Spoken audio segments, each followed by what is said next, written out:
Hello, I'm Dick Carter. I'm the chairman of the Delaware Heritage Commission. The Heritage Commission is a citizens commission made up of Delawareans from all walks of life and dedicated to the understanding and preservation of the history of our state and its people. Delaware's greatest historical assets are the hundreds of Delawareans who have an appreciation for that history and have taken the time to research and preserve it. History lives not just in museums or textbooks, but in the hearts and minds of those who seek to understand our past and our heritage. I think of my own life, where so much of what I learned about our early history was handed down to me by earlier generations who had a desire to share their treasured lore, if you will, with younger people.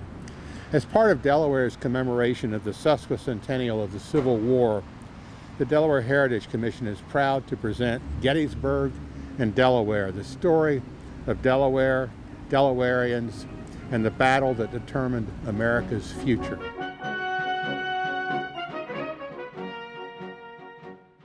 As the debates over slavery escalated into civil war early in 1861, Delaware was in a quandary. To the north, in the free states from New England through the upper Midwest, loyalty to the Union was a given. To the south, in the southern crescent that sweeps south and westward all the way to Texas, where the institution of slavery and the principle of states' rights were paramount, secession was virtually inevitable in those days, particularly once hostilities commenced with the firing on Fort Sumter. But in Delaware, the issue was not nearly so clear-cut. Slavery remained legal, even, to many, respectable, even though it had greatly diminished over the previous decades. By 1860, free blacks outnumbered slaves in Delaware by 11 to 1, but 587 Delawareans still owned nearly 1,800 slaves. Much of Delaware's political elite sympathized with the South. At the same time, Delaware had always been a hotbed of abolitionist activity, with the Underground Railroad operating throughout the state. In northern Delaware, the DuPont family and company were generally staunch Unionists, committed to the preservation of the Union regardless of the slavery issue. Their mills would also supply much of the gunpowder to the Union Army. What's more, Newcastle County was home to a number of small family farms, operating without slaves, but with only the sweat equity of the farmer and his family. Throughout the North, from New England to the Midwest, these were the kind of folks who supported the Union and whose sons made up much of the Union Army.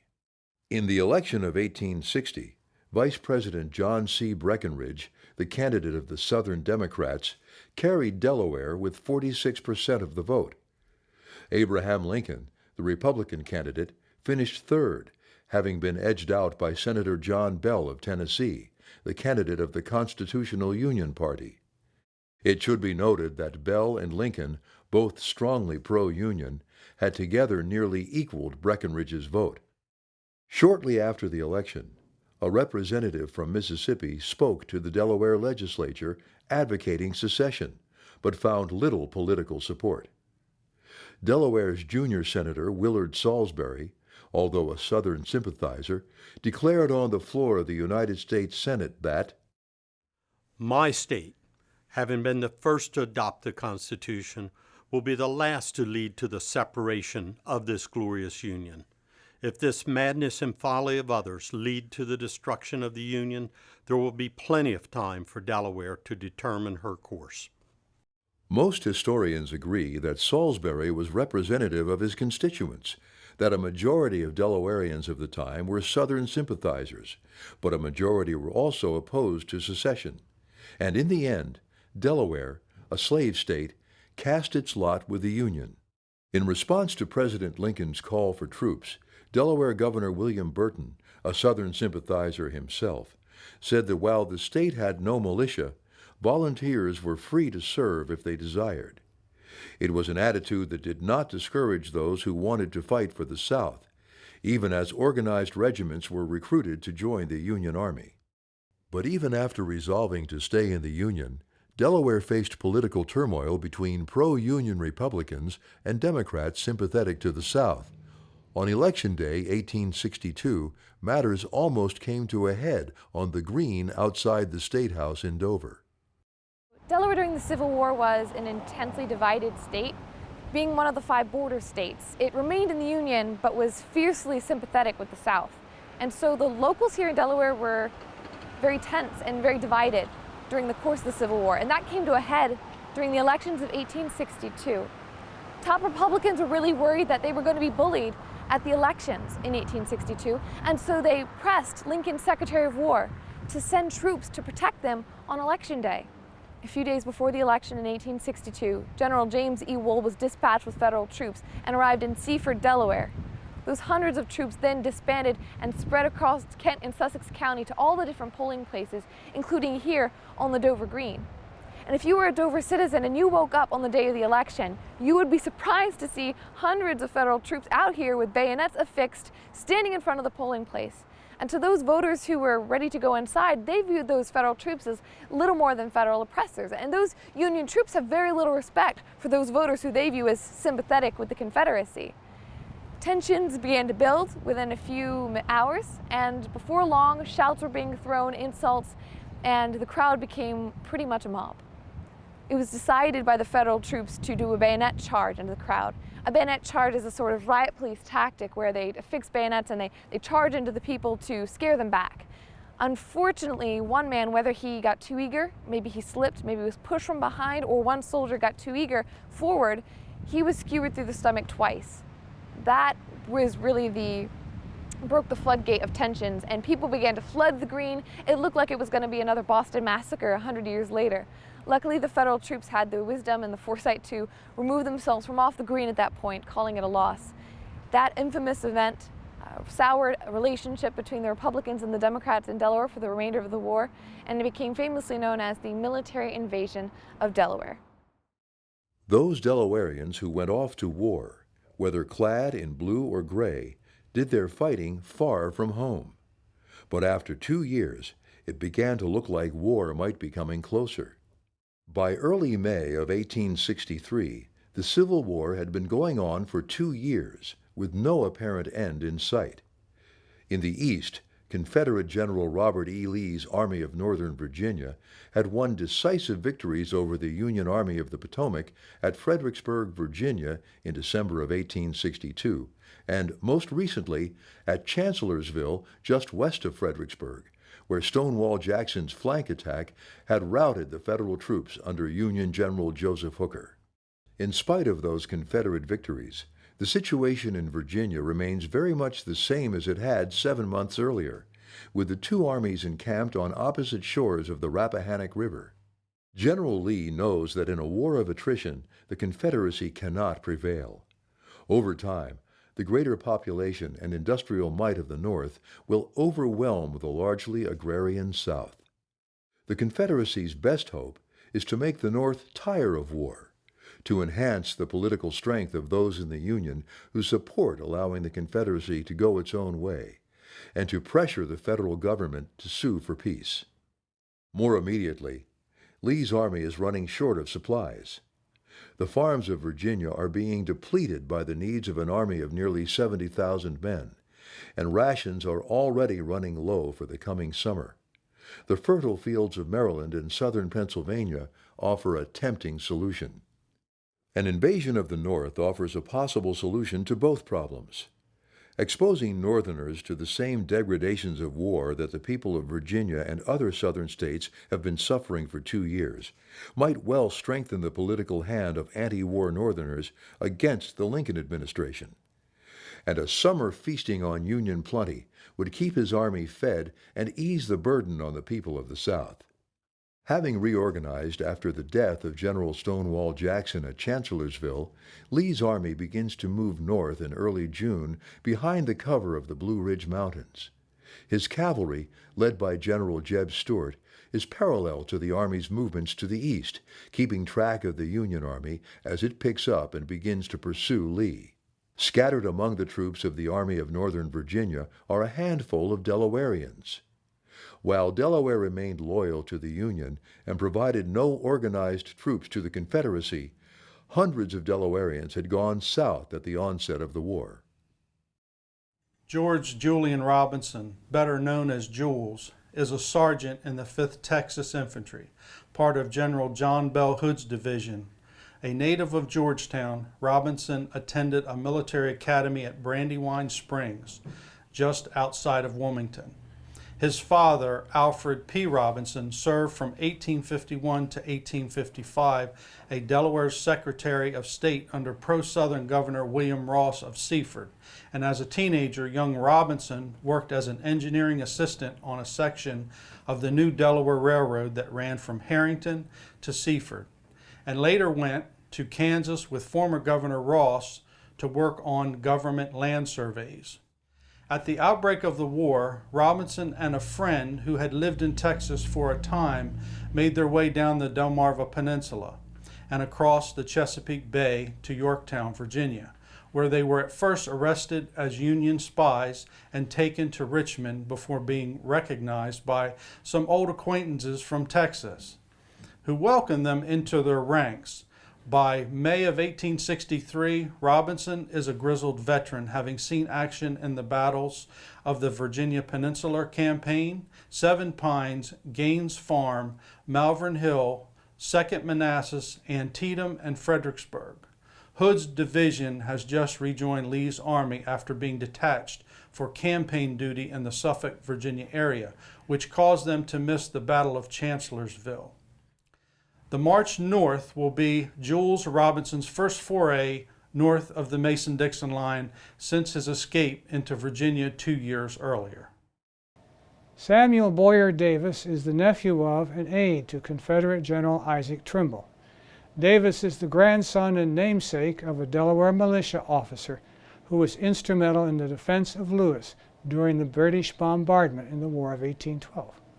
Young Davis was born in Delaware on December the 5th, 1843. The youngest of 3 children born to U.S. Navy Lieutenant Alonzo Davis and his wife, the former Lydia Pressman. After the death of their mother in 1850, the 3 children were taken in by her sister Maria of Baltimore, who was married to Isaac Trimble, a railroad construction engineer who was at one time the chief engineer for the Philadelphia, Wilmington, and Baltimore Railroad. While still a teenager, Samuel Boyer Davis became an apprentice to his uncle, working as a draftsman.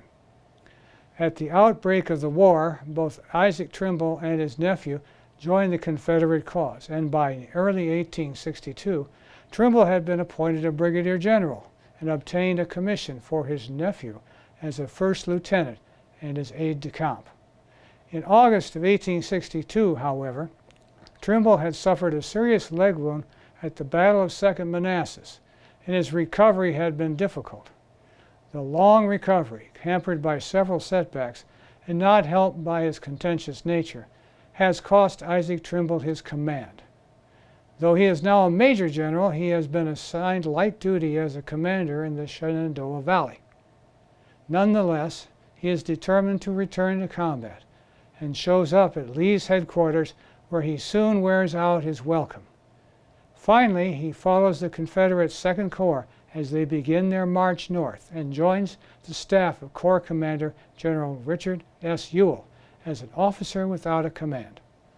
Samuel Boyer Davis, his aide and nephew, will accompany him. John Reed Lamson has put a promising legal career at risk to join the Southern cause. The son of Giles Lamson, a successful farmer and prominent local Democratic official from Newcastle, John Lamson is an 1859 graduate of Poughkeepsie Law School who had been working in the law office of Senator Thomas F. Baird. Admitted to the Delaware bar in 1862, young Lamson shares Bayard's Southern sympathies and has joined the Confederate Army, serving in a Maryland infantry regiment under Brigadier General George H. Stewart. Stewart's brigade is a part of Ewell's 2nd Corps. In response to Lee's movement, Union General Joseph Hooker begins to move his Army of the Potomac northward as well, attempting to catch up and parallel the Confederates to the east, screening Washington, Baltimore, and if necessary, further north as far as Philadelphia, and even Wilmington, where the DuPont powder mills are grinding out the gunpowder for the Union Army. There are 2 infantry regiments from Delaware in the Army of the Potomac, both part of the Union's 2nd Corps, newly commanded by General Winfield Scott Hancock. Here at the Delaware Historical Society of Wilmington, one of Delaware's most prized Civil War artifacts, the regimental flag of the 1st Delaware Volunteer Infantry, has been preserved and restored to be shared with future generations of Delawareans. During the Civil War, 1861, Delaware held an interesting position in that it was a slave state that stayed in the Union and fought for the Union. So in April of 1861, President Lincoln called for volunteers for an army to help suppress the rebellious southern states. It was the first time that the state seal of Delaware was used on a flag for a regiment. Antietam was the first battle that these flags saw. And this is an interesting story because they almost lost these flags at Antietam. As they were advancing, they were surprised by Confederate troops. 8 out of the 10 color guard were killed or wounded. 2 sustained major wounds, fell on the flags fell on the ground, and the Confederates started advancing. And I have a quote for you right here from someone named Charles Tanner. He was a 2nd lieutenant, and he said, "We had become desperately enraged, thinking not of life, but how to regain the broad stripes of bunting under which we marched, bivouacked, suffered, and seen our comrades killed." Charles Tanner said, "I'll get those flags." And he ran for his life. He saved the flags, and he came back. After Antietam, the flags were at Fredericksburg, they were at Chancellorsville, and finally in 1863 at Gettysburg. So by the end of 1863, the Delaware 1st Regiment headed home for the first time in over 3 years. When they got here, they got to Wilmington. They were announced by cannons and a parade down Market Street, the street that we're on right now. And a banquet was held in the building right next door. It was City Hall. We call it Old Town Hall now. The members of the Color Guard had their picture taken with these flags. After the pictures were taken, the flags were retired. In 1884, the flags were given to the Delaware Historical Society so that we could care for them and preserve them. So we didn't have them conserve the flags to have them look brand new. We wanted them to look the way they would have looked after the battles. Jeff Biggs, the author of They Fought for the Union, A History of the 1st Delaware Volunteers, is on Cemetery Ridge in Gettysburg. The 1st Delaware is commanded by Colonel Thomas Smythe. He is an Irish immigrant who emigrated to the United States in 1854. By 1860, he is living in Wilmington. He's married with a young daughter. He's a rising star in the Army of the Potomac. He's been promoted from captain to major. After the debacle at Chancellorsville, now he's promoted to colonel. In a contentious election held within the 1st Delaware, Edward Harris, who is a he's the son of a Georgetown merchant, has been elected over Daniel Woodall, who is a Quaker from the Smyrna area. Now, Harris doesn't have a lot of experience, and he's going to be tested here at the Battle of Gettysburg. Captain James Park Postles, 22, a native of Camden, Delaware, moved to Wilmington at the age of 12 when his father helped to found a leather company. At the outbreak of the war, Postles enlisted in Company A of the 1st Delaware, and when that unit's 90-day enlistment was up and the company reorganized into a 3-year regiment, Postles had already risen to the rank of lieutenant. Postles has already established himself as a brave and talented officer. At Antietam, he was cited for gallantry, for leading a charge after his captain was killed. He also led Company A at Fredericksburg, and at Chancellorsville served on the staff of Brigadier General William Hughes as the brigade's Inspector General. He's currently serving in the same capacity for his Delaware colleague, Thomas Smith. Private John Mayberry is a 20-year-old farm boy from Pearson's Corner, just outside Smyrna. In August of 1861, barely old enough to enlist without parental consent, Mayberry was mustered into Company F of the 1st Delaware. Now he's a veteran soldier with the 7 Days Campaign, Antietam, Fredericksburg, and Chancellorsville behind him. And in Company C, Private Bernard Barney McCarran is an Irish immigrant who immigrated to Philadelphia in 1854. A week after the debacle at Chancellorsville, the 32-year-old McCarran and another private, Philip Darty, are disciplined and fined for boycotting a dress parade and for being so much intoxicated as to unfit themselves for the proper discharge of his duties. $5 is deducted from his monthly salary of $13. Sergeant John Dunn, gregarious and temperamental, is the color bearer of the 1st Delaware Infantry Regiment. Born in Dublin, Ireland in 1843, he came to the United States 4 years later with his parents, who settled in Wilmington. In his teens, he began a career as apprentice carriage maker. At the outbreak of the war, Dunn enlisted in the original 1st Delaware Regiment in anticipation of a very short conflict. When that enlistment was up and it was apparent that the war was going to go on for some time, Dunn re-enlisted for a 3-year hitch in the 1st Delaware Volunteer Regiment. In the Bloody Lane at Antietam, the regiment's color guard was decimated and John Dunn took up the colors. He has remained the unit's color sergeant for the 7.5 months since. It's a schoolyard now, but over a century and a half ago, this was the farm of Joseph and Beulah Lloyd of Claymont. Their eldest son, Wellington, is also a sergeant in the 1st Delaware. The 2nd Delaware Infantry, called the Crazy Delawares because of their reluctance to retreat at a critical juncture during the Battle of Antietam, is commanded by Colonel William Bailey. Among Bailey's Delawareans are David Stricker and Captain John Evans. Lieutenant Colonel David Stricker, a New Jersey native who came to Delaware in 1857, is commanding the regiment while Bailey is still recuperating from wounds received at Fredericksburg back in December. Stricker, a Kent Countyan, was one of the organizers of Company A of the 2nd Delaware back in 1861. With a great deal of responsibility suddenly thrust upon him, Stricker's leadership skills have been quickly put to the test. Captain John Evans is a bricklayer from Newcastle who worked with Stricker to form Company A of the 2nd Delaware. He has served in every one of the unit's battles, beginning with the 7 Days battles in the summer of 1862, always a steadying influence on his soldiers. In a letter home to his parents, Sergeant Cyrus Forward writes that Captain Evans is as near like a rock as a man can be. No matter how near him a shell may burst, he will scarce look around towards it. 3 high-ranking Delaware officers are not attached to Delaware regiments at all, but are officers serving in leadership positions with the Army of the Potomac. Major General George Sykes, the newly appointed commander of the 5th Corps, was born in this house in Dover on October 9, 1822.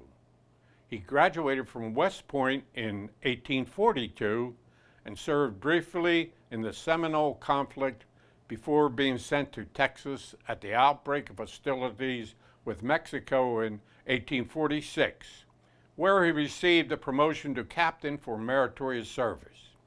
He has also served on the Texas frontier, protecting Texas settlers from Comanche raids.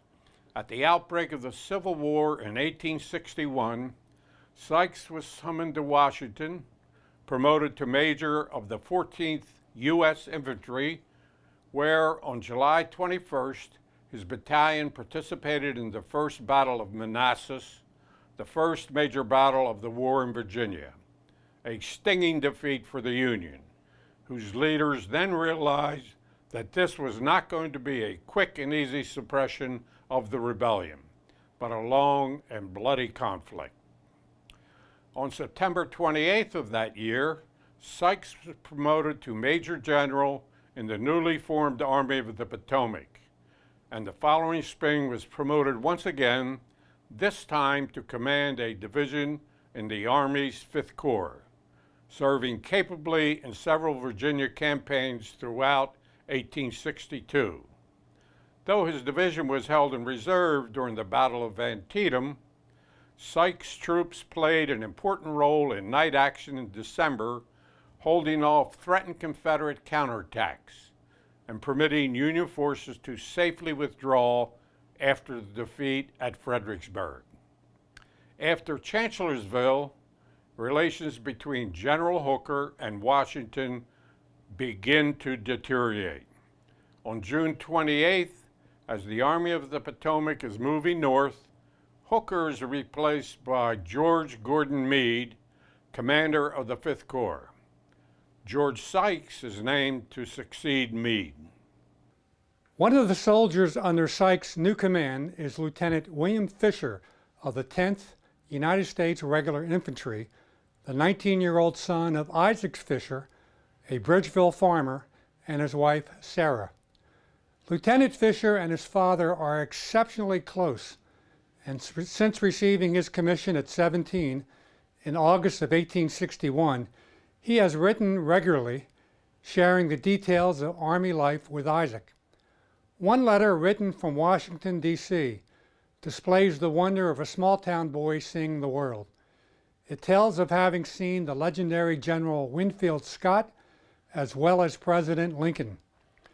Young Fisher also recounts seeing an observation balloon break loose from its moorings and carry its passenger out into the Maryland countryside. The letter concludes with, "Your affectionate son, W. J. Fisher." In the Union 6th Corps, Brigadier General Alfred Torbert is recovering from an attack of malaria. Torbert, a native of Georgetown and the son of a Georgetown bank teller, teacher, and Methodist minister, is an 1855 graduate of West Point who saw duty in the American West prior to the war. The beginnings of Alfred Torbert's Civil War career are shrouded in mystery and controversy. On March 16, 1861, apparently through the actions of some pro-Southern colleagues, he was appointed a first lieutenant in the Confederate Army. Torbert, who had been serving in New Mexico at the time, declined the appointment, but suspicions of Confederate sympathy remain a cloud over him. He was assigned by the War Department to a New Jersey regiment, where New Jersey's governor, Charles Olden, gave him a colonel's commission and command of the 1st New Jersey Infantry, assigned to the 6th Corps. Shortly before the Second Battle of Manassas in August of 1862, Torbert, still a colonel, was given command of his own brigade. A month later, he received a minor wound at Antietam. The malaria caused Torbert to miss the Chancellorsville campaign, but the 6th Corps, now under the command of General John Sedgwick, is the largest in the Union Army, and as they move north, Torbert is once again ready for action. A 3rd Union general, Brigadier General Henry Hayes Lockwood, is a native of the Camden area and a graduate of West Point. Oddly enough, for a West Point graduate, he spent a good portion of his pre-war career teaching at the United States Naval Academy in Annapolis. In 1861, Governor Burton appointed Lockwood a colonel of the newly organized 1st Delaware Infantry, a unit raised for 90 days when it appeared that the Southern insurrection could be quelled quickly. When the brigade's 90 days were up and it had become clear that the war would not be over quickly, Congress appointed Lockwood a Brigadier General of Volunteers, and until now, he has served on the eastern shore of Maryland and Virginia. His brigade, made up largely of troops from Maryland's eastern shore, plus the 150th New York Regiment, has now been reassigned to the Army of the Potomac as it moves northward in pursuit of Lee. As the two armies move north, fear of invasion begins to spread throughout the states of the Mid-Atlantic. In Wilmington, Mayor Vincent Gilpin proclaims, "The enemy is on our border." From the latest advices, it is evident to push his forces to Philadelphia, our neighboring city. He goes on to warn that the Confederates would probably cross the Susquehanna River and sweep into Delaware. Just to the west, In the Brandywine Valley, where the DuPonts live and produce their gunpowder, the alarm is especially keen. Mike Rossi reports from Hagley Museum, site of the old powder mills. With Lucas Clausen, historian at Hagley Museum and Library, talking about the DuPont gunpowder mills from the 1860s. Lucas, how did the DuPont family and the DuPont Company get involved with the Union effort of the Civil War? Whenever the Civil War started, the DuPont Company was one of the largest black powder manufacturers in the United States. So in a lot of ways it was kind of natural that the government would approach them to produce black powder for the government war effort. Plus, the guy who ran the DuPont powder yards, Henry DuPont, was an adamant Unionist. He wanted to do all in his power to make sure that the war went the Union's way. So with Confederate spies and sympathizers in the area, seizure and sabotage certainly had to be a concern here. There was a constant concern, keeping in mind this is a black powder factory, so it could explode. So they're always worried that someone will come in and try to blow something up. Plus, you're not that far from the Confederacy. So there's that constant concern that somebody could slip over the lines, come in and do something at the powder factory. And also keep in mind a lot of people in Delaware were Confederate sympathizers. So there was the concern that someone who was a sympathizer may come here and try to sabotage the powder works. Security in Wilmington and Newcastle County was a concern for not just DuPont, but Wilmington in general. There's a lot of places where sabotage could happen, not just with the roads, but also the C&D Canal, the Philadelphia, Wilmington, and Baltimore Railroad, which is one of the main arteries between New England and Washington, D.C. So there's a lot of concern, a lot of points at which people could sabotage the war effort if they wanted to. So DuPont had to be aware of that constantly in shipping black powder in and out. So in the spring of 1863, Lee's army was moving north, and there was a concern that he might come to the east and come here to the DuPont gunpowder works. That's exactly right. Every year of the war, there was a concern that a Confederate army would show up. That happened in the fall of 1862 with the Maryland campaign, that people in Wilmington were afraid the Confederate army would show up any minute. In the summer of 1863, it happened with Lee's army moving toward Gettysburg, but then also in the summer of 1864, whenever Jubal Early's army marched up through Washington, D.C. and came as far as the Susquehanna River. So whenever it happened, everybody here, as you could imagine, got pretty excited. And as one of Henry DuPont's daughters said, they called it Jeff Davis's annuals, where everybody would get up and dance and hop. So what sort of precautions did the DuPont Company and the DuPont family take with the war so close by? Almost as soon as the war started, the DuPont Company helped organize home guard companies, comprised of men who worked in the powder yards and neighboring businesses. So their job was to patrol not just here, but the neighboring areas on the Brandywine, all the businesses on the Brandywine, to prevent any kind of sabotage, any kind of Confederate incursion into the area. These guys also got detailed to help guard the railroad and even the C&D Canal at times. And so there were militia companies that were organized, out of people who lived and worked here throughout the war. So there was a lot of tension going on here along the Brandywine. How about downstream into the city of Wilmington? What about the politics there? You do have a lot of Confederate sympathizers, or not so much Confederate sympathizers, I guess, but people in the Democratic Party in the city of Wilmington that are not Unionists. People like the Bayard family. That in Delaware, the Democratic Party split into two parts, just as it did nationally. So you have one faction under the Salisbury family that are more for immediate secession, and the other faction under the Bayard family that are more, that they want a foot drag. They just don't want to cooperate with the Lincoln administration. So they have a lot of fighting among themselves, and you see that play out in Wilmington as well.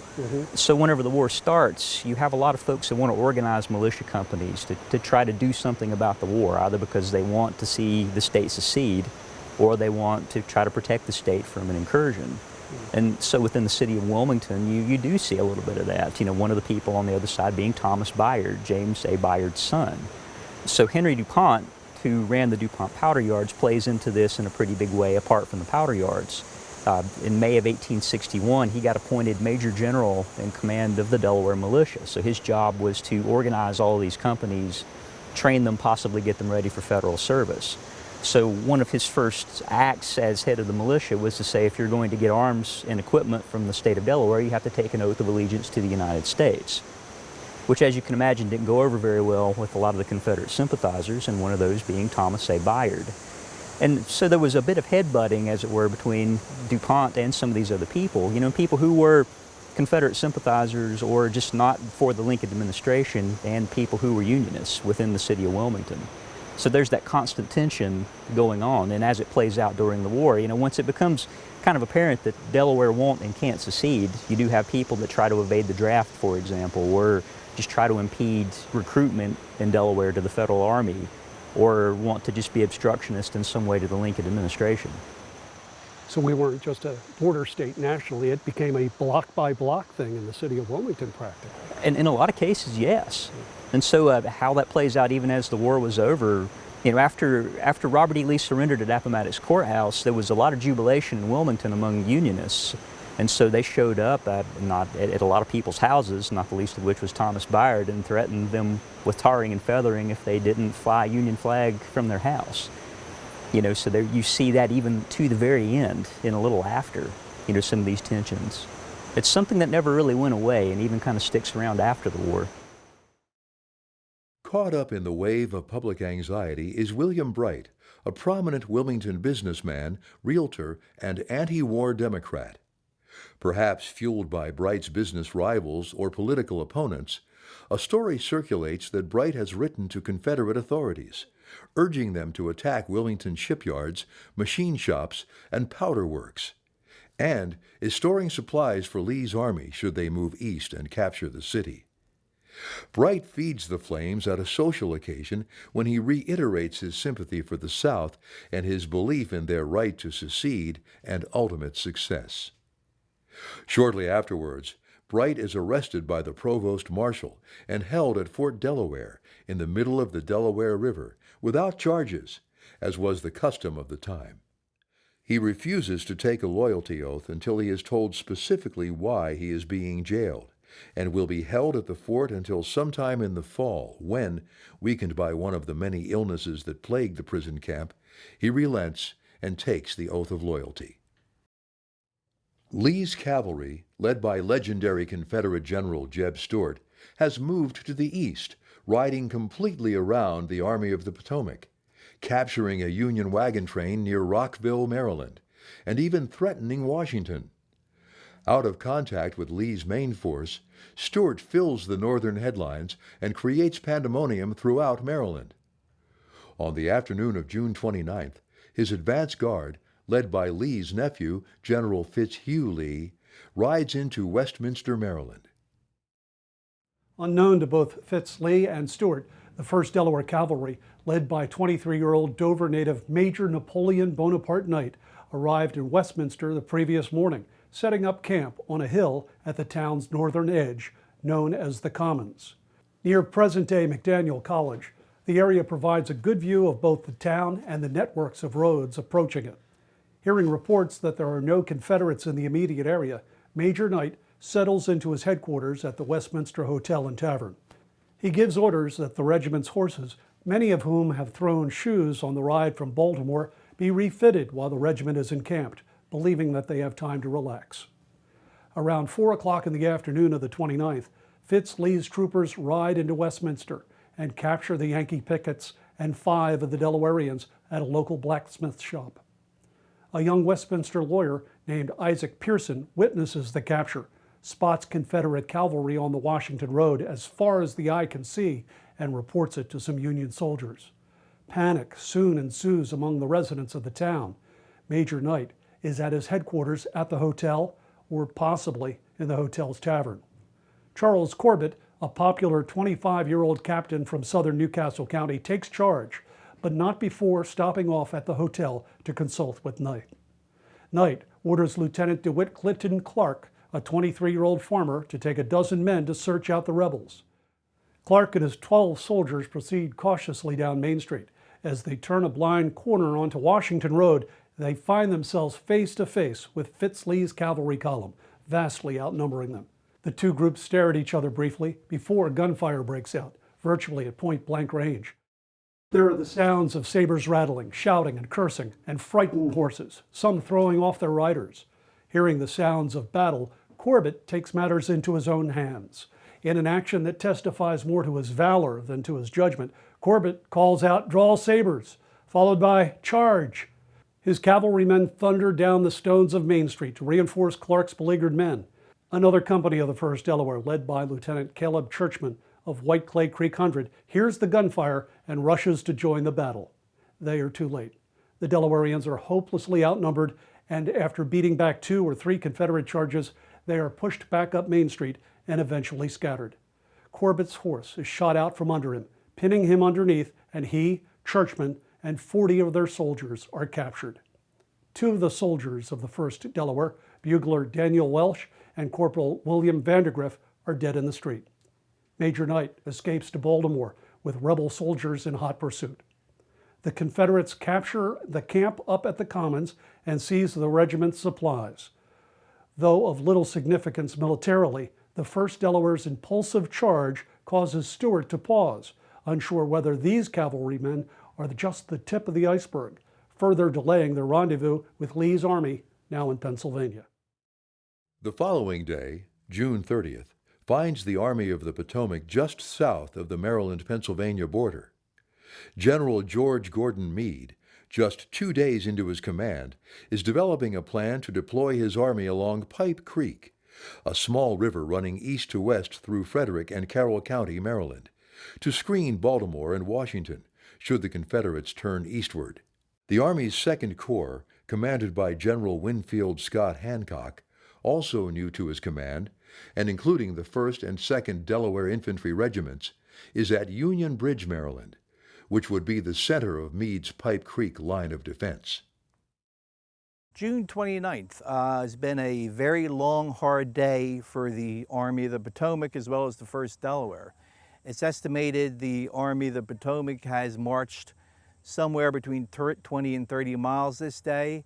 I've estimated that the 1st Delaware's march was probably somewhere in the vicinity of 32 miles. Sometime during the day of the 29th, the regiment has halted for its 10-minute break.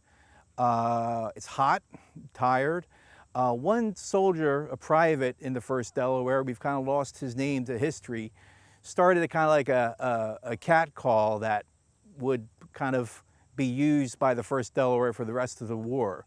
As General Alexander Hayes, who is the division commander at the time for the 1st Delaware, he's seen approaching the regiment with his full staff, all on horses, and the horses and the men apparently are tired. So they get water, and the private sees this, and he shouts out to the general and his staff, "Oh, we're not tired, let's get fresh horses, and we'll continue." And it became kind of like, a phrase that the Delaware Regiment would always use whenever they saw a cavalry or a general with his staff approaching. They would shout out, "Let's get fresh horses." The mocking tone that this soldier used from the 1st Delaware apparently amused even General Hayes, who wasn't known to have a very great sense of humor. By the evening of the 30th, the regiment was near Taneytown, Maryland. The next morning, they could hear the echoes of cannon fire in the distance. John Dunn likened it to the distant thunder of an approaching storm. General Hancock and his staff were seen hurrying ahead in the direction of Gettysburg. Dunn later recalled that, "We enlisted men could not understand why General Hancock should go and leave us behind, but that we were satisfied that if he wanted to fight that battle without us, well, all right." Soon enough, the brigade was ordered to head towards Gettysburg. On July 1st, 1863, with the battle raging in Gettysburg 4 miles away, the 2nd Corps would march from Union Mills, Maryland to this spot here. The lead units of the 2nd Corps, the 1st Division, among which was the 2nd Delaware Infantry, would reach the spot late in the evening on July 1st after a 30-mile march. They would go to sleep knowing that there was a potential they would be heading to the battle they heard was happening up the road.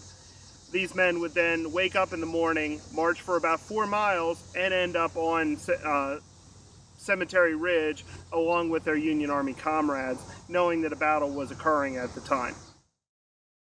A few miles north of the border in Pennsylvania, Union cavalry under the command of General John Buford is shadowing the lead elements of Lee's army.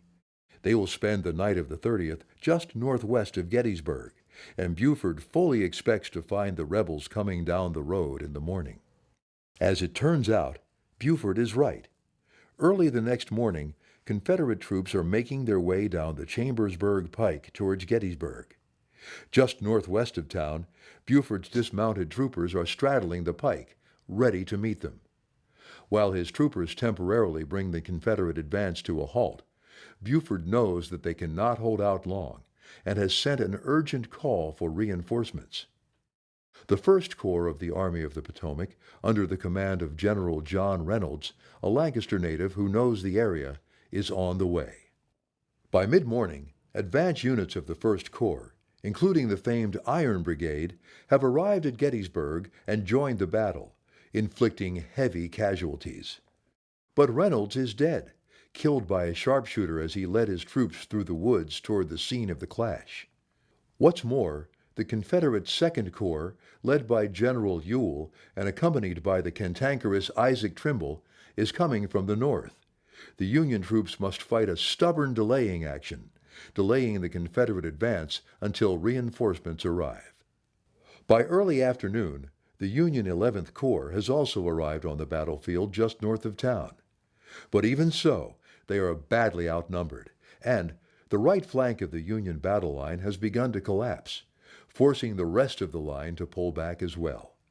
What began as an orderly retreat develops into a mad dash through the town toward Cemetery and Culp's Hills, south of town, where Union commanders are trying to establish a new line of defense. By late afternoon, the commander of the Second Corps, General Winfield Scott Hancock, has arrived to take charge of what has become a full-blown engagement between the two armies, with reinforcements from both sides making their way toward Gettysburg. The beginnings of a Union battle line, centered on the town cemetery atop Cemetery Hill and extending east to Culp's Hill and south down Cemetery Ridge, have been established by early evening. Slowed by the congestion in the town and awaiting further orders, the Confederates consolidate their positions in the town and below Culp's Hill. While some of General Ewell's subordinate commanders urge an immediate attack before the Yankees can consolidate their positions on the high ground, and General Lee's orders authorize him to make the attack if practicable, Ewell hesitates, eventually deciding to wait until morning.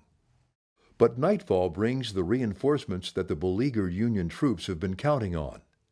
Hancock's own Second Corps, including the 1st and 2nd Delaware Infantry, is in place along Cemetery Ridge by early morning, along with General Daniel Sickles and his 3rd Corps.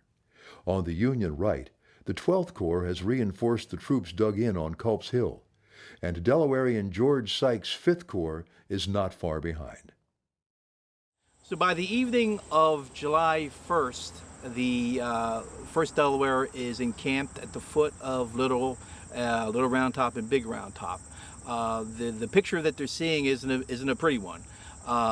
Remnants and the wounded of the 1st and 11th Corps are seen traveling south along Taneytown Road.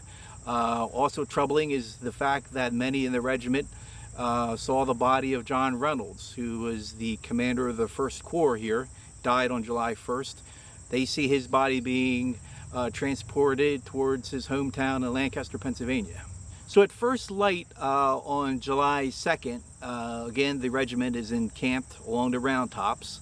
Reveille is heard very early in the morning of July 2nd, and many of the men aren't happy with it. It was the hope that the regiment may be held in reserve.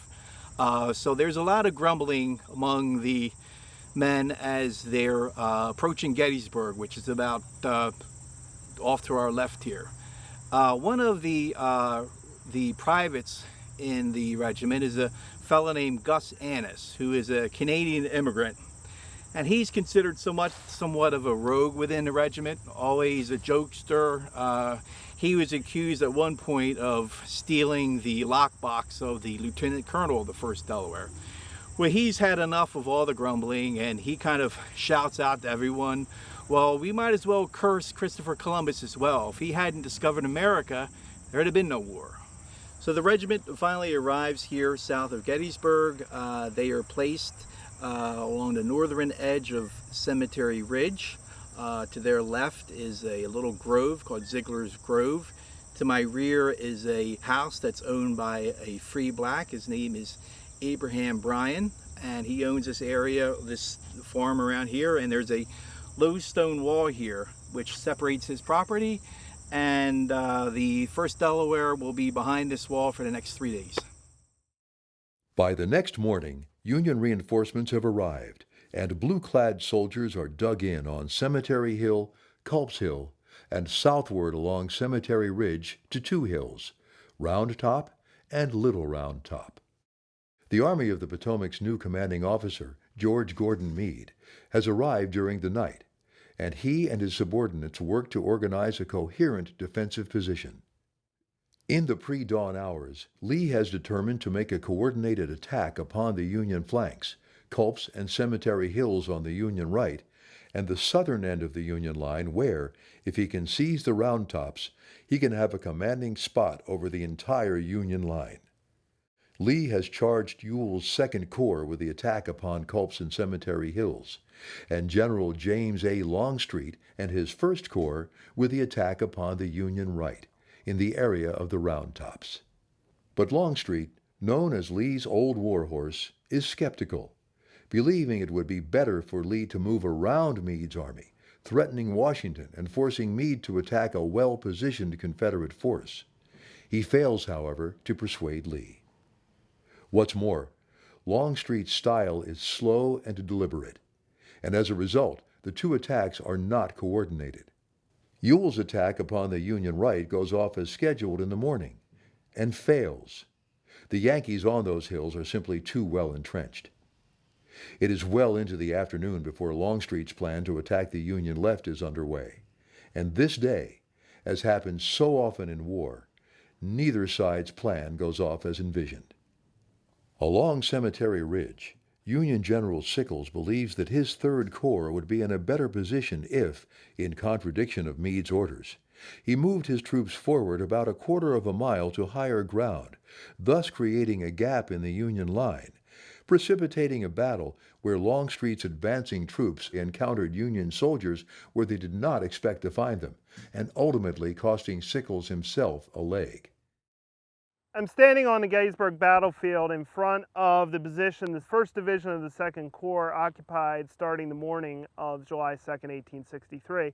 They arrived here via the Taneytown Pike, leaving their overnight stopping position near Barlow, Pennsylvania, in the morning and marching the 4 miles to the Gettysburg battlefield. When the 1st Division reached this area, they peeled off the Taneytown Pike and took position in brigades by column or regiment, which meant that each regiment of the brigade was in a battle line with the next regiment behind them. I'm currently standing in front of the position of the 4th Brigade of 1st Division 2nd Corps, commanded by Colonel John R. Brooke. The first regiment in line here would have been the 2nd Delaware, so if you can imagine behind me, the 300 men of the 2nd Delaware would be standing here, stacked arms, waiting to go into battle starting at 9 a.m. and would remain here till about 4:30, 5 o'clock in the afternoon. These men would all see action in the wheat field later today. These men would stay here till 4:30 when they're initially ordered to move out. They march down the road, encounter the 5th Corps unit moving to where they were moving and are ordered back. Then approximately a half hour later, they are told to move out again. They would march down what's now the Park Road, heading down towards the Round Tops, and end up being engaged in the wheat field. In bloody combat, several brigades of Sickles' troops in the Peach Orchard are driven back, and the fight continues into Farmer George Rose's 19-acre wheat field. As the Union line collapses, more troops are rushed into the wheat field. Among those troops are those of the 2nd Delaware. I'm standing here in the wheat field at the Battle of Gettysburg. This is one of the hotly contested areas of the second day of the battle. Over 4,000 men are killed, wounded, or captured here for the Union Army. 3 Union Corps are engaged here, and one of the regiments engaged here is the 2nd Delaware as a member of Brooks' Brigade of 1st Division 2nd Corps. They come in here about 5:30, 6 o'clock on the evening of July 2nd. They start over in the woods over there and are ordered in when the 81st Pennsylvania, whose battle line I am currently standing in, has retreated out due to the heavy Confederate fire and has retreated back into the woods. Colonel Brooke is ordered to move his men into this position to reestablish the Union line. He orders his men here. They open fire on the Confederates that are in the woods and along the stone wall over there. They decide that it is too hot. They can't stay here. They also notice that the Confederates are tired. The Confederate units here have been engaged for an hour and a half. Colonel Brooke orders his men to charge. They charge down the ridge here and up into Rose's Woods, where they establish their position up in Rose's Woods and fight there for about 20 minutes until they're forced back. The 2nd Delaware here would charge across here, up in the Rose's Woods where their monument is actually located. They would take about 80 casualties out of the 240 that were engaged here. One of the men, a Lieutenant Robert Smith, actually wrote a memoir after the war. He would actually lay here for more than 48 hours waiting for medical care because he could not walk after taking a leg wound.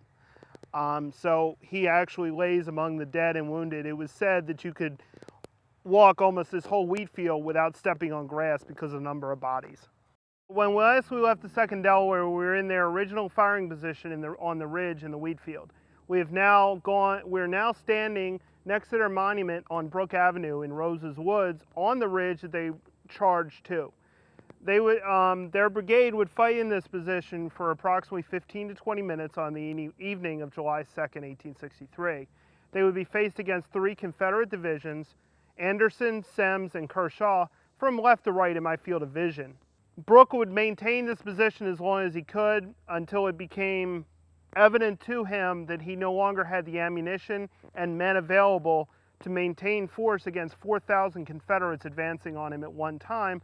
Unbeknownst to him also, there was a Confederate unit coming up behind him, so he was able to retreat before he was completely cut off, along with the rest of Caldwell's division.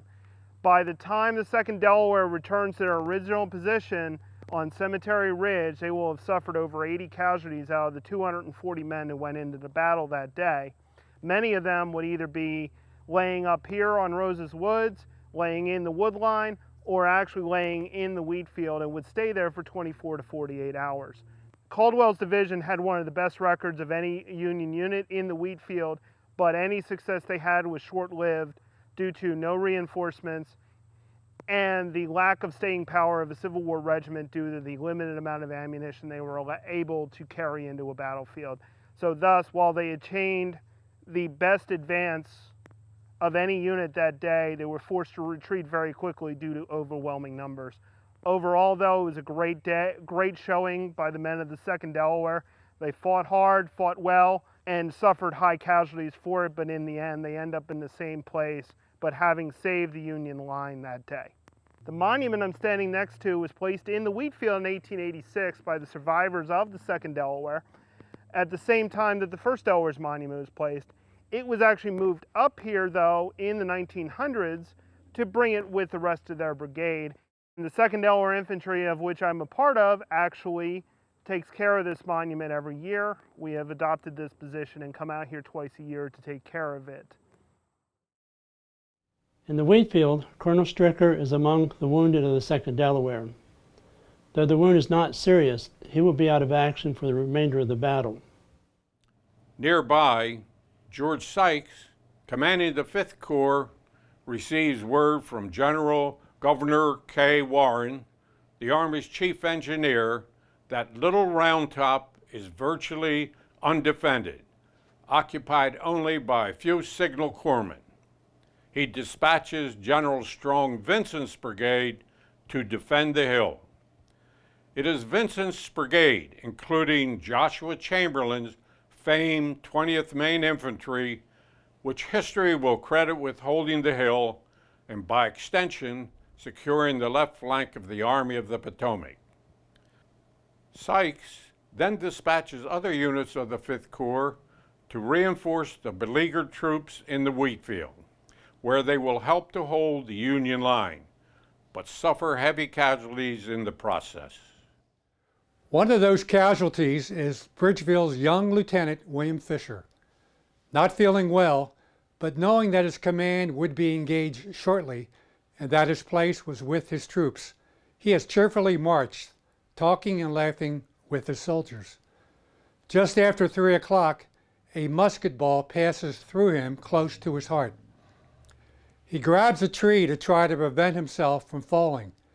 as three of his fellow soldiers, Lieutenants George Hamilton and Robert Wells, and Sergeant Terrence McCabe, lift him up and attempt to carry him from the field until McCabe and Wells are themselves wounded. Fisher looks up at his rescuers as if in gratitude, but utters nary a sound. Within 5 minutes of receiving his wound, Lieutenant William James Fisher, 19 years old, is dead. Closer to Gettysburg, fighting is centered around the farm of William Bliss across the Emmitsburg Road opposite the Bryan Farm.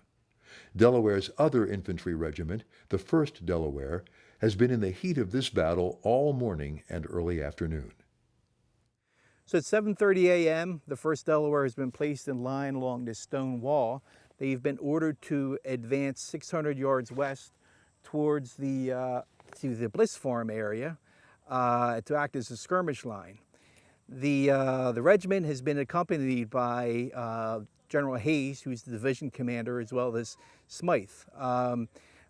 Both generals were probably a little bit leery of allowing Harris to go off on his own out here, and they wanted to keep a good eye on him. So the advance goes off without a hitch, and the 1st Delaware advances towards the Bliss Farm. So we're standing in front of what is left of the Bliss barn. So on the morning of July 2nd, 1863, the 1st Delaware has advanced from Emmitsburg Road, and they've advanced beyond this area into the peach orchard. The Confederates at the time had about 500 men here, about 5 North Carolina regiments. They've been pushed back, but things begin to fall apart very quickly for the regiment. The Confederates are reinforced, and they attack in force. The right wing, stationed over here to the right, begins to fall back. Lieutenant Colonel Harris has stationed himself within the confines of the barn. He apparently is in the basement, and some officers go and come and yell to him that, hey, the Confederates are attacking, and what should we do? And Harris apparently runs back towards Cemetery Ridge, leaving the regiment in the hands of 2 lieutenants, Lieutenant John Brady and Lieutenant Charles Tanner. Now, Lieutenant Charles Tanner has an interesting war history. He would be awarded the Medal of Honor for his actions on September 17th at the Battle of Antietam.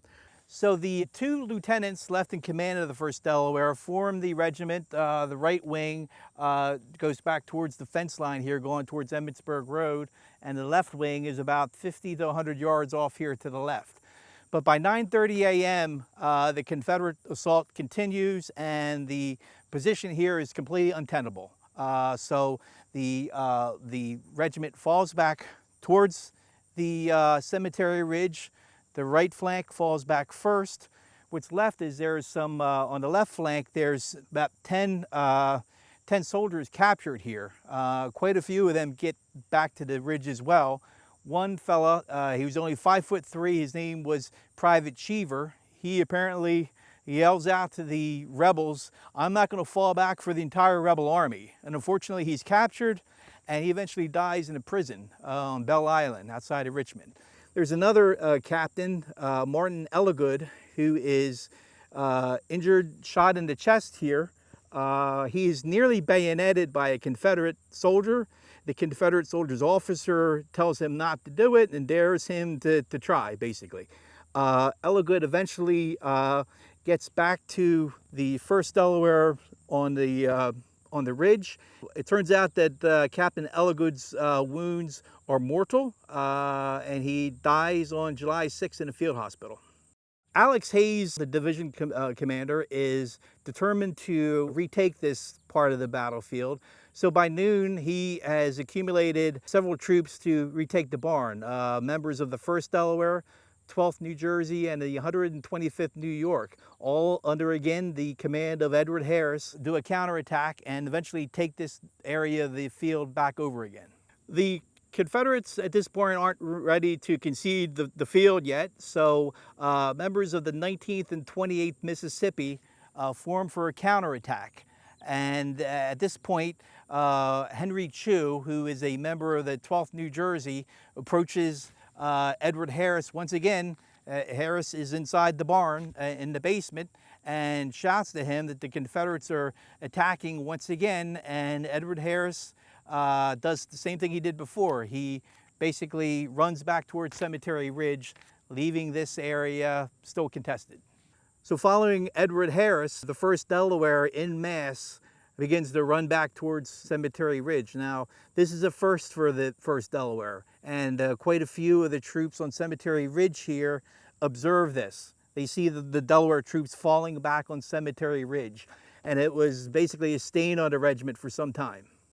So when Edward Harris arrives back on Cemetery Ridge, he faces a sight most likely more frightful than the Confederate attack. It was General Hancock, who is in command of the 2nd Corps. He has witnessed this whole debacle, and he is in a fit of rage, basically. And he arrests Harris on site, charges him with cowardice under fire, and he's placed under arrest. He eventually is placed back in command after the battle, but for the rest of the battle, Harris is not available. By October of 1863, Edward Harris is once again in command of the 1st Delaware, but not for long. The officers of the regiment decide to hold an election, and they vote in total to remove Edward Harris from command. Meanwhile, the sharpshooters nestled in the White Bliss farmhouse continue to harass the Union troops. General Hayes sends a courier with an order to Colonel Smythe. Have the men in the barn take that damned White House and hold at all hazards. But the Union soldiers from the 12th New Jersey who occupy the barn are several hundred yards away. Smythe turns to his staff. Gentlemen, you hear. Who will take the order? At first, there are no takers. Captain James Park Postles, now on Smith's staff, has been ill for several days. He's sitting on a rock, his head in his hands, barely able to continue on duty, according to one account. I will take it, sir. Postles raises his hand and is shortly astride his horse, making his way through Confederate fire to the Bliss barn. Years later, he will relate the story of his wild ride.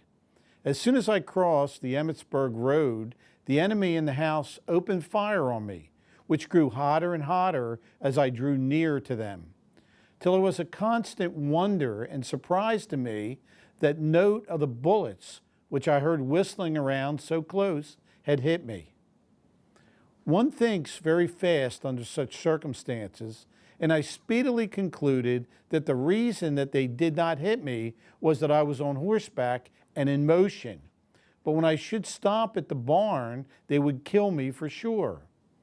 It immediately flashed upon me that my only chance of safety was in keeping my horse in motion.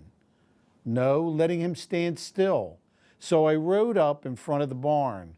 I threw my whole weight on the bridle region, and at the same time, raising both heels, sank my spurs deep into the horse's sides and held them there.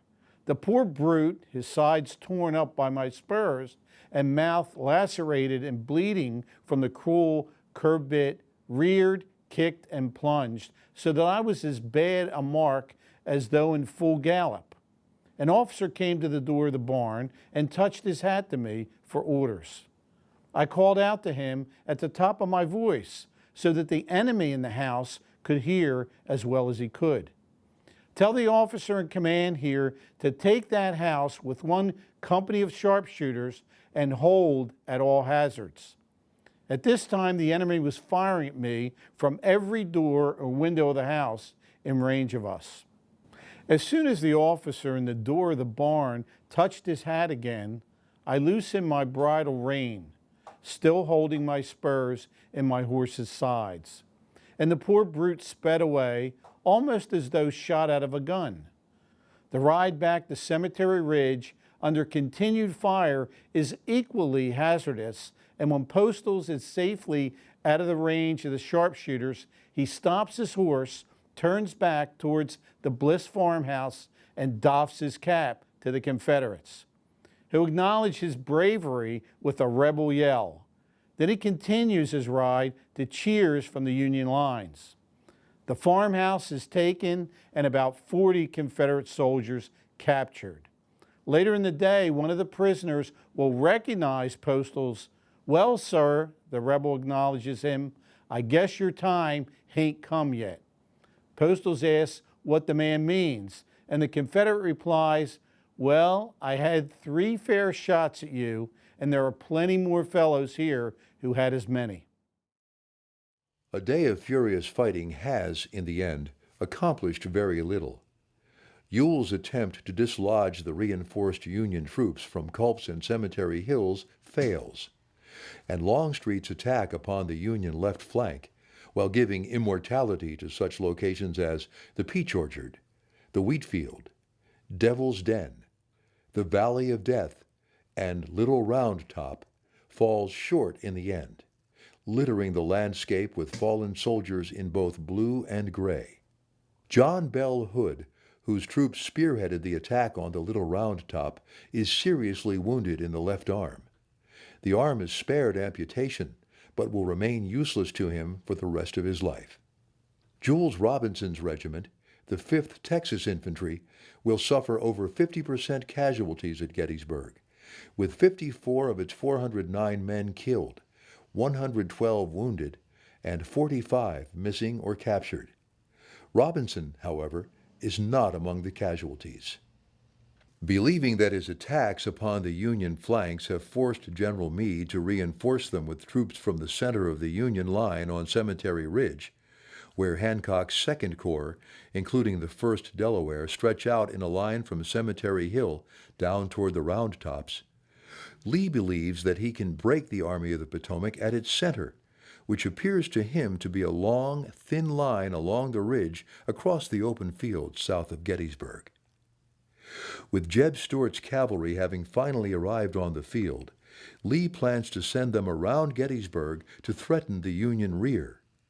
Meanwhile, a massive artillery barrage will concentrate on the center of the Union line, where Hancock's 2nd Corps is stretched out along the ridge. Finally, once the Union center has been softened up by the artillery barrage, troops from 3 different infantry divisions, comprised mostly of soldiers from Longstreet's 1st Confederate Corps, will attack en masse, their march focused on a small copse of trees in the center of Cemetery Ridge. One of those divisions, forming the bulk of the Confederate force, is led by General George E. Pickett, whose name will forever be intertwined with the day's events. Just north of the copse of trees, still adjacent to the Bryan farm, behind a rough stone wall, awaits the 1st Delaware. Longstreet remains opposed to this strategy, believing that he is sending his men to slaughter, and still preferring to go around the Union Army, threatening Washington, and forcing Meade to attack on ground of the Confederates' choosing.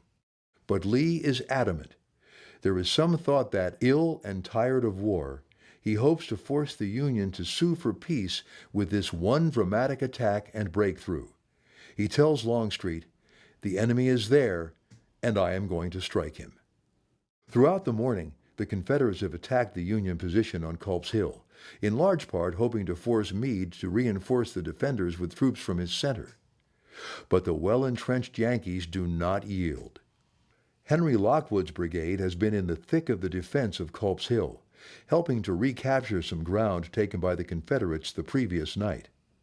About 1 o'clock in the afternoon, the artillery barrage begins. The roar of the cannons is tremendous, and there are those who will say that they can feel the rumble of the earth as far away as Baltimore and Philadelphia. But while tearing huge ruts in the earth on the ridge, much of the shot passes over the heads of the troops crouched on the hill and lands behind them. Meade's headquarters, located in the home of Lydia Leicester at the back of the ridge, is badly damaged, forcing the general and his staff to relocate to safer ground. But the Yankee regiments on the ridge, including the 1st Delaware, are largely intact, awaiting the attack they believe is imminent. They have been told to lay low and to conserve their ammunition. John Dunn, who has just returned from the Leicester house to rejoin the 1st Delaware, described the Confederate cannonade. In a few minutes, over 200 guns belched forth as one. The air was filled with flying missiles, screaming, whizzing, bursting shells, a perfect hailstorm of iron and wooden splinters torn from our sheltering rails. The deep roar of the artillery shook the earth to its very foundation.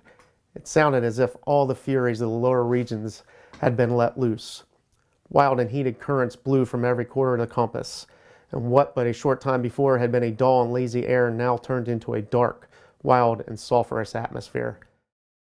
Among the minor casualties of the Confederate bombardment is Colonel Smythe, who's been wounded in the head and nose by splinters sprayed by a fence rail that's been hit. He's bleeding profusely from his injured face. His face is rapidly swelling, and he's ordered from the field by General Hayes, who will later tell him, any man who's bleeding as you are is a fitter subject for a hospital than a field. So Smythe apparently was reminded that his fine Irish features could be somewhat marred by the wound, and he responded defiantly, "I am perfectly willing to sacrifice my nose for the sake of my country." Meanwhile, Jeb Stuart's cavalry has been stymied by a dogged attack of Union cavalry at the Rummel Farm east of Gettysburg. They will never reach the rear of the Union lines to provide support for the infantry charge that is about to get underway. As the time for the infantry attack nears, Longstreet still foresees disaster. When Pickett approaches and asks permission to commence the attack, the old warhorse does not speak. He simply nods. At about 2 o'clock on this hot, humid July afternoon, thousands of Confederate soldiers step out of the woods along Seminary Ridge, focused on the copse of trees at the center of the Union line. It is a spectacular sight, especially to the blue-clad defenders on Cemetery Ridge. John Donne wrote, "As if on review, with stately tread and measured step in full battle array, the assaulting column moved forward, a sight glorious, grand, and imposing. For nowhere in the annals of the world's history can you read of anything more glorious than 12,000 Confederate veterans. As like a wall of iron, they moved forward to the assault." The Confederate troops, 3 divisions under the commands of Pickett, Isaac Trimble, and J. Johnston Pettigrew, move out from under the cover of the trees along Seminary Ridge. As they begin their advance, the distance to Cemetery Ridge appears not quite as daunting as it does to the blue-clad troops watching them. What's more, they are unaware that the bulk of the artillery bombardment has landed beyond the Union troops across the way. Nor are they aware that Jeb Stuart's cavalry attack on the Union rear has failed. In its early stages, at least, Pickett's charge is less a desperate charge than a well-disciplined, controlled march. Even the presence of Union skirmishers amongst the smoking ruins of the Bliss Farm failed to slow the advance. Officers maintain formation, even as the Union artillery opens up gaps in the Confederate ranks. Like John Donne, the Union troops awaiting the attack are filled with awe at the approaching onslaught.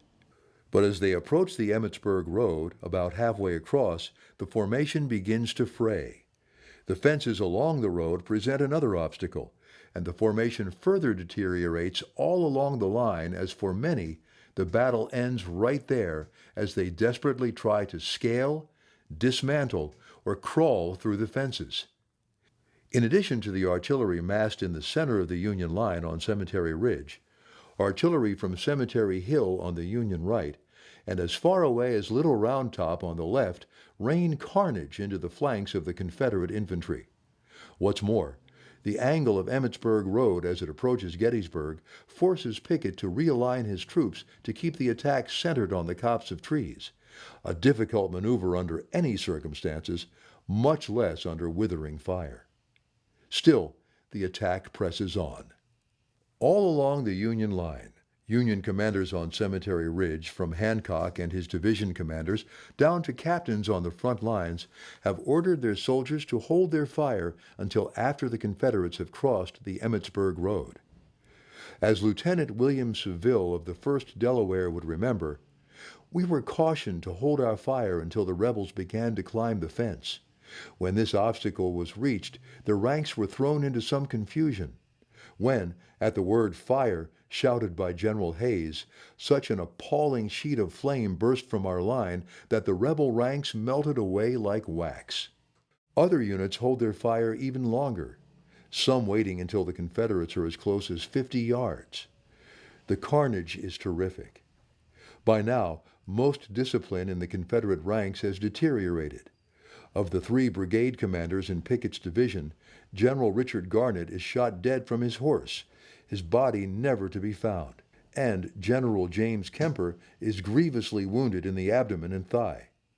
He is carried by an aide back to Confederate lines, where he tells Lee that he believes his wounds to be mortal.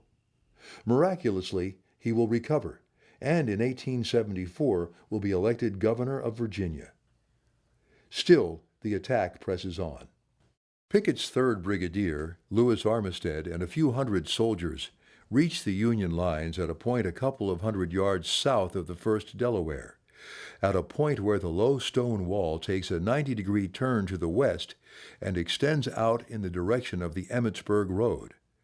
Just yards north of the copse of trees, this spot will forever be known as the Angle.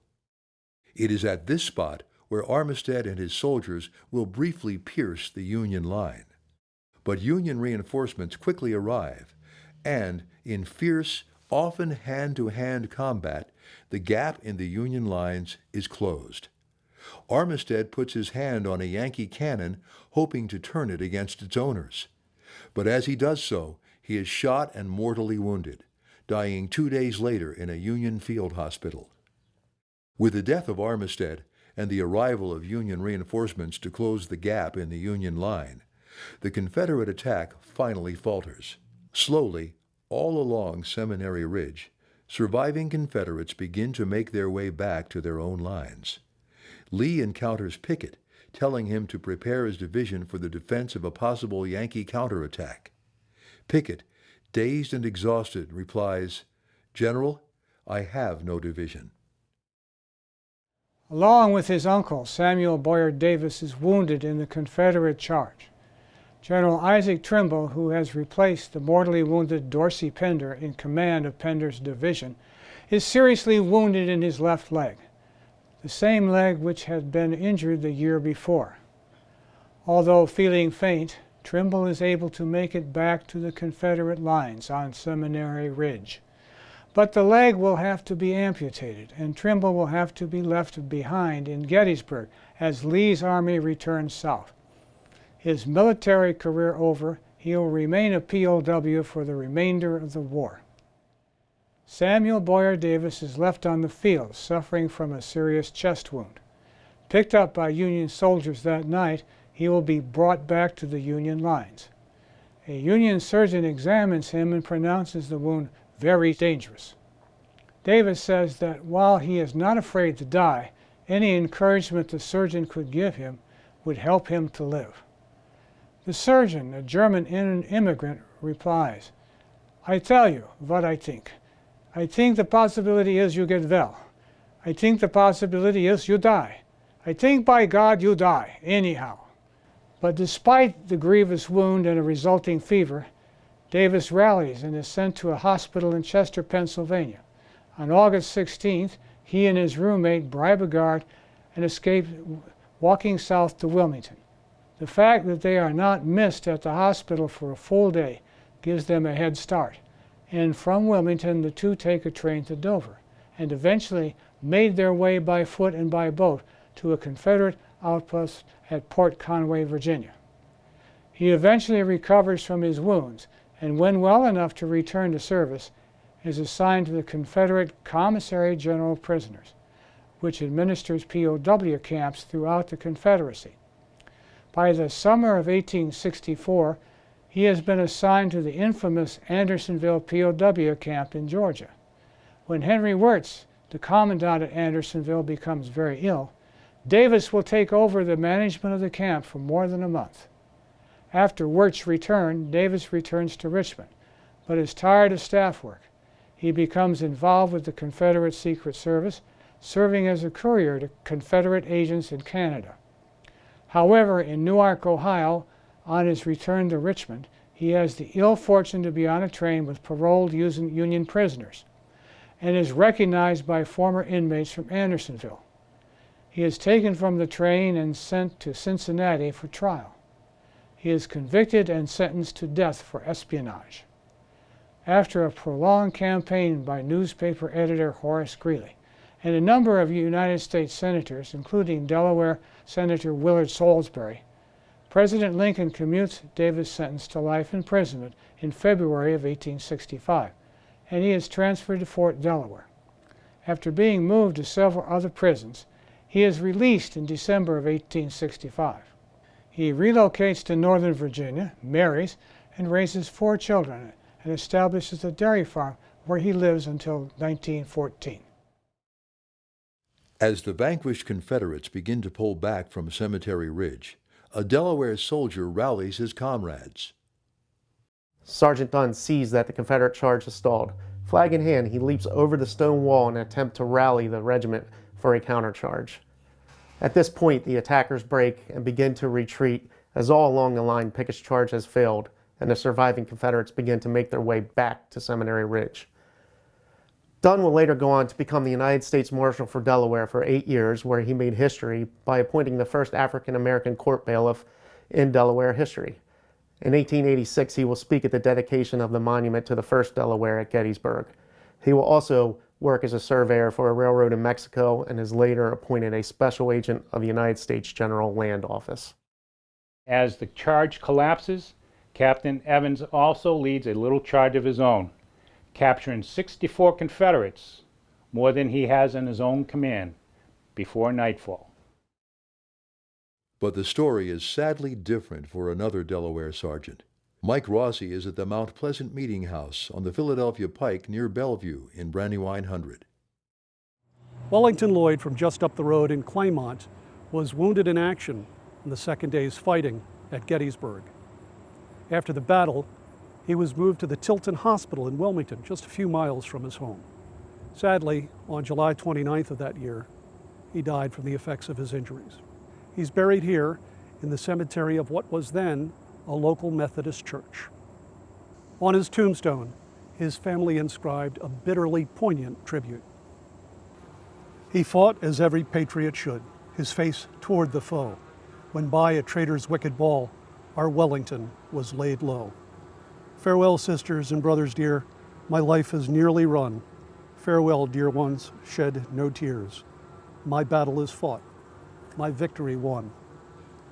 The tired soldier, bold and brave, now rests his weary feet, and to the shelter of the grave has made a safe retreat. The shades of night just passed away, and the break of day was nigh, when God saw fit to ease his pain and let the soldier die. But Wellington Lloyd is not alone here in this churchyard. Just a few yards away lies William Williams, also of the 1st Delaware. He died at Gettysburg, capturing a rebel flag on Cemetery Ridge during the repulse of Pickett's charge. Gettysburg brought Sergeant Lloyd and Private Williams together once and for all time.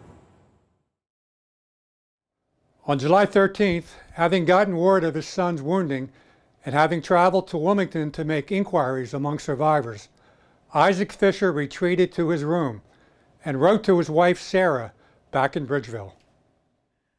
My dear, it is 10 o'clock and I have retired to my room to grieve in private. Our worst fears are realized, and I know that William is no more. I have seen a Lieutenant Bradford, who is at home slightly wounded in the foot, and he told me that he saw the dead body of our dear boy. He was killed on Thursday, the 2nd of July, as we supposed, by a musket or a rifle ball in or through the body.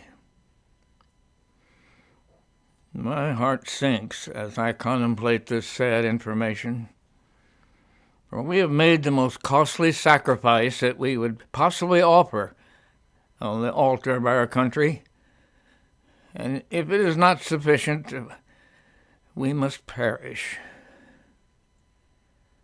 How my heart bleeds as I call up the past reminiscence of our poor boy.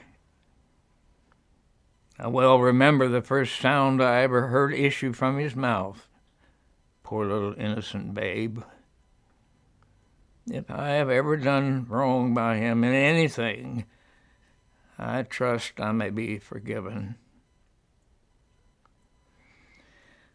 I leave at 5 o'clock in the morning for Baltimore, and thence by the nearest route to the battlefield, from whence I shall write again, if I can. Yours affectionately, Isaac M. Fisher. Isaac Fisher will search out his son's compatriots, seeking to learn as much as possible about his son's last days. In the coming months, each of the 3 soldiers who attempted to carry William Fisher out of harm's way will respond to his father's inquiries. On August 16th, Lieutenant Hamilton is in the hospital recovering from an illness. He writes, "Now I have been in the Army nearly 6 years, and I have been under a good many officers in that time. I have been under his command for part of the time, and a more braver young man I do not know. And as to being honest and upright, his superior does not live. And he had the respect of all that knew him, from the highest to the lowest in the Army." To you who knew him so well, it is not necessary for me to speak glorious words in his praise. He commanded the respect and esteem of all. He died nobly in a glorious cause. In all these general engagements, he behaved with a coolness, intrepidity, and personal bravery almost unequaled during my long time of service. While in the Army, he was always a sedate, contemplative character, and never did I hear a profane word come from his lips. He was greatly beloved by every man in the brigade, and died deeply regretted by everybody that knew him. After being buried in a temporary grave on the battlefield, William Fisher's remains are brought home to the Fisher Family Cemetery near Bridgeville, where he rests today among the crops of a farmer's field. Cited personally by General Hancock for his bravery and valor, Captain James Park Postles will eventually be awarded the Medal of Honor. A year later, health issues will force Captain Postles to leave the Army and return to his father's leather company in Wilmington. However, he will recover and in 1878 will be named Adjutant General of the state of Delaware. Later, he will serve for 4 years as president of the Delaware Hospital. This Delaware hero, who survived a hail of bullets at Gettysburg, will pass away in 1908 after falling down the stairs of the Grand Opera House in Wilmington. Privates John Mayberry and Bernard McCarran will also be awarded the Medal of Honor for their actions on Cemetery Ridge in the face of Pickett's charge. Mayberry for seizing the flag of the 7th Tennessee Regiment, and McCarran for capturing the flag of the 13th Alabama. Both Mayberry and McCarran will be wounded the following year in the Battle of the Wilderness. Mayberry with a head wound, and McCarran with a bullet in the shoulder. Both, however, will eventually return to service before the war's end. After the war, McCarran will return to his wife and children in Wilmington, but sadly will die from dysentery in 1870, not yet 40 years old. Mayberry will return to the family farm at Pearson's Corner outside Smyrna, where he will continue to work the farm until 1912. He will pass away in Dover in 1922. Recovering from his minor wound at Gettysburg, Colonel Thomas Smythe will continue as brigade commander for the duration of the war. In 1864, he will become commander of the Army of the Potomac's famed Irish Brigade and will play a key role in the repulse of the Confederate assaults during the Battle of the Wilderness. In the October of 1864, he will receive his commission as a brigadier general.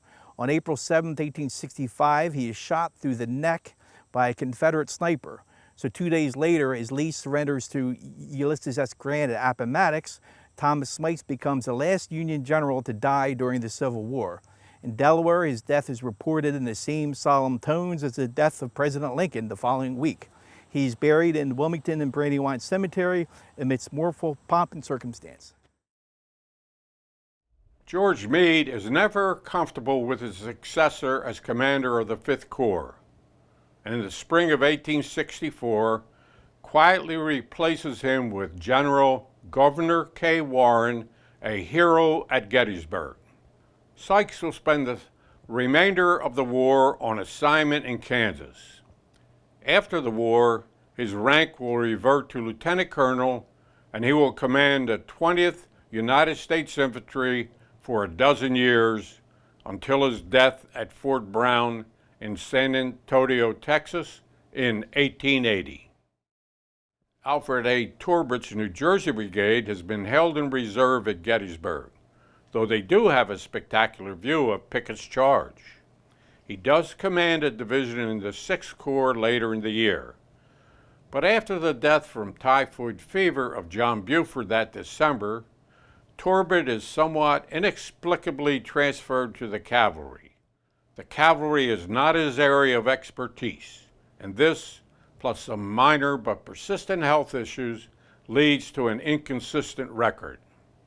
Eventually, he loses the confidence of General Philip Sheridan, the Army's cavalry commander, and by the winter of 1865, he is detailed to the Shenandoah Valley, by now a command removed from significant military activity.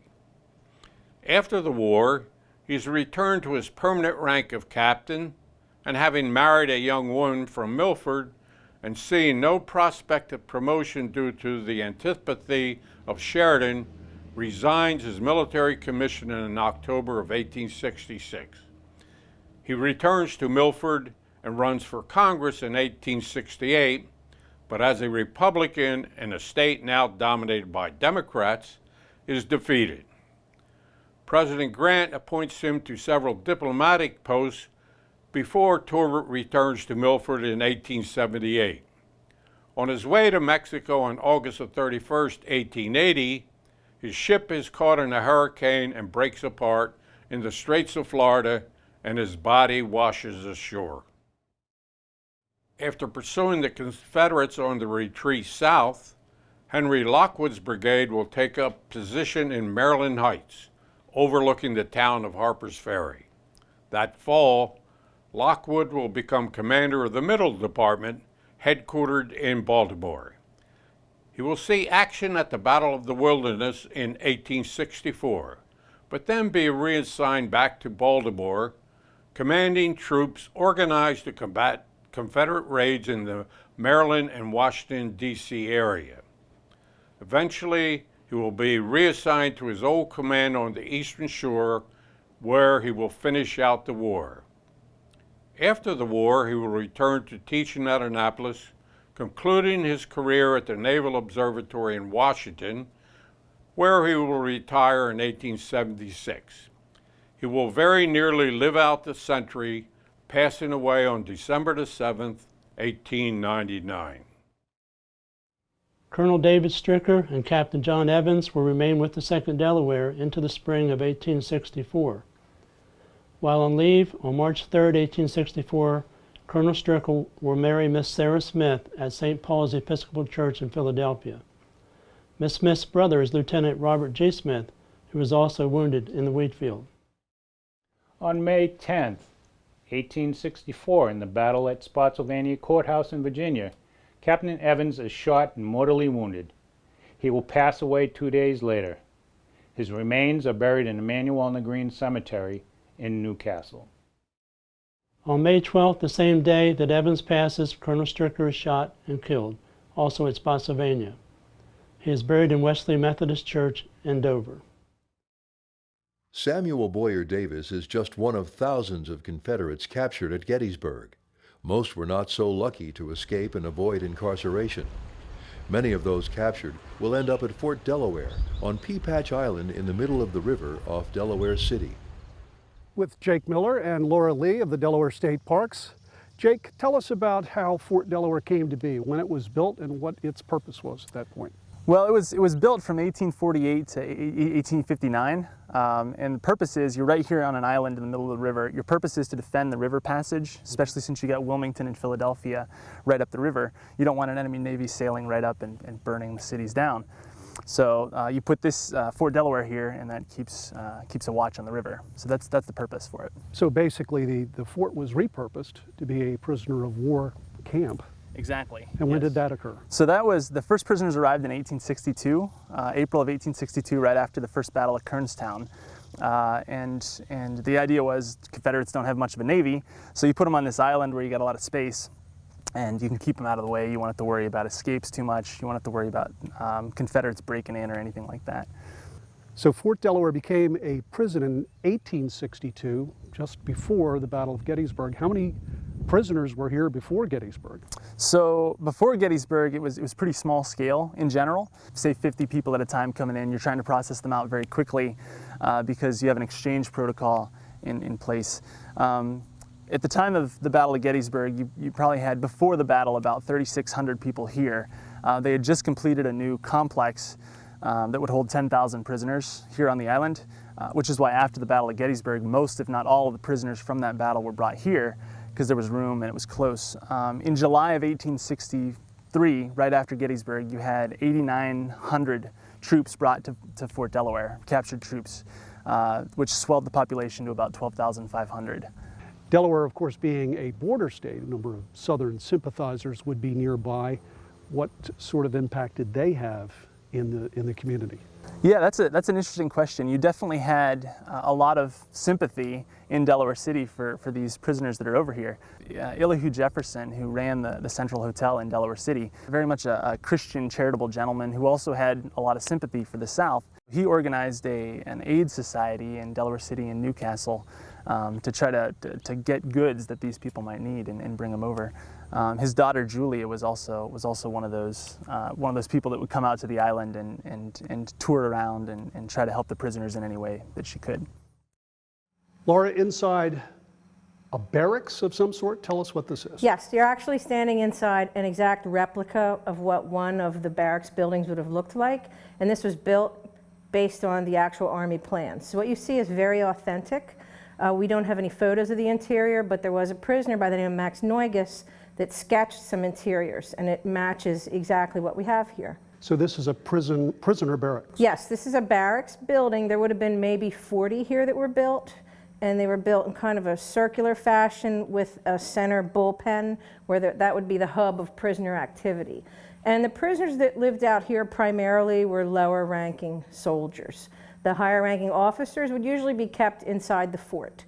So the conditions really varied based on who you were. If you were a high ranking officer that lived inside the fort, you might even have an aide with you to assist you.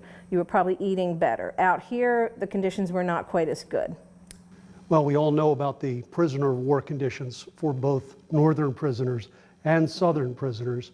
Can you tell us about the experience here at Fort Delaware? Sure. The interesting thing about a place like this is people had a lot of time on their hands, so they wrote diaries, journals, letters home. So there's a pretty rich record of what happened here. And what you will see is a variety of experiences. Again, it really depended on who you were, but we know from looking at the actual records of food that was purchased, we know that the prisoners did not have starvation rations here. That's kind of a misnomer.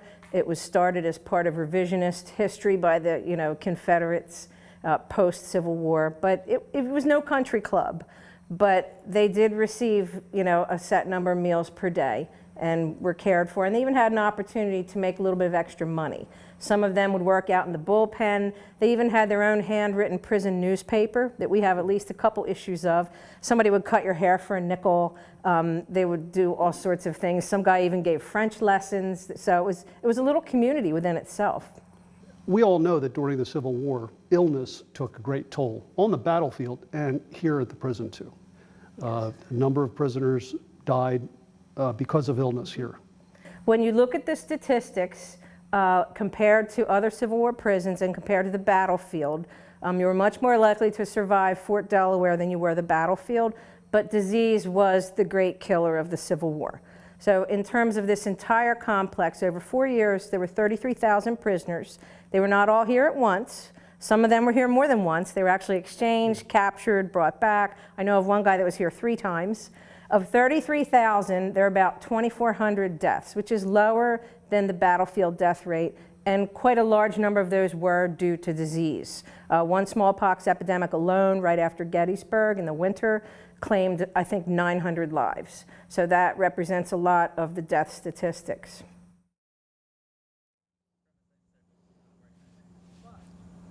Atop the battery at Fort Delaware now with Laura, and in the background is the Delaware River and the Delaware shoreline.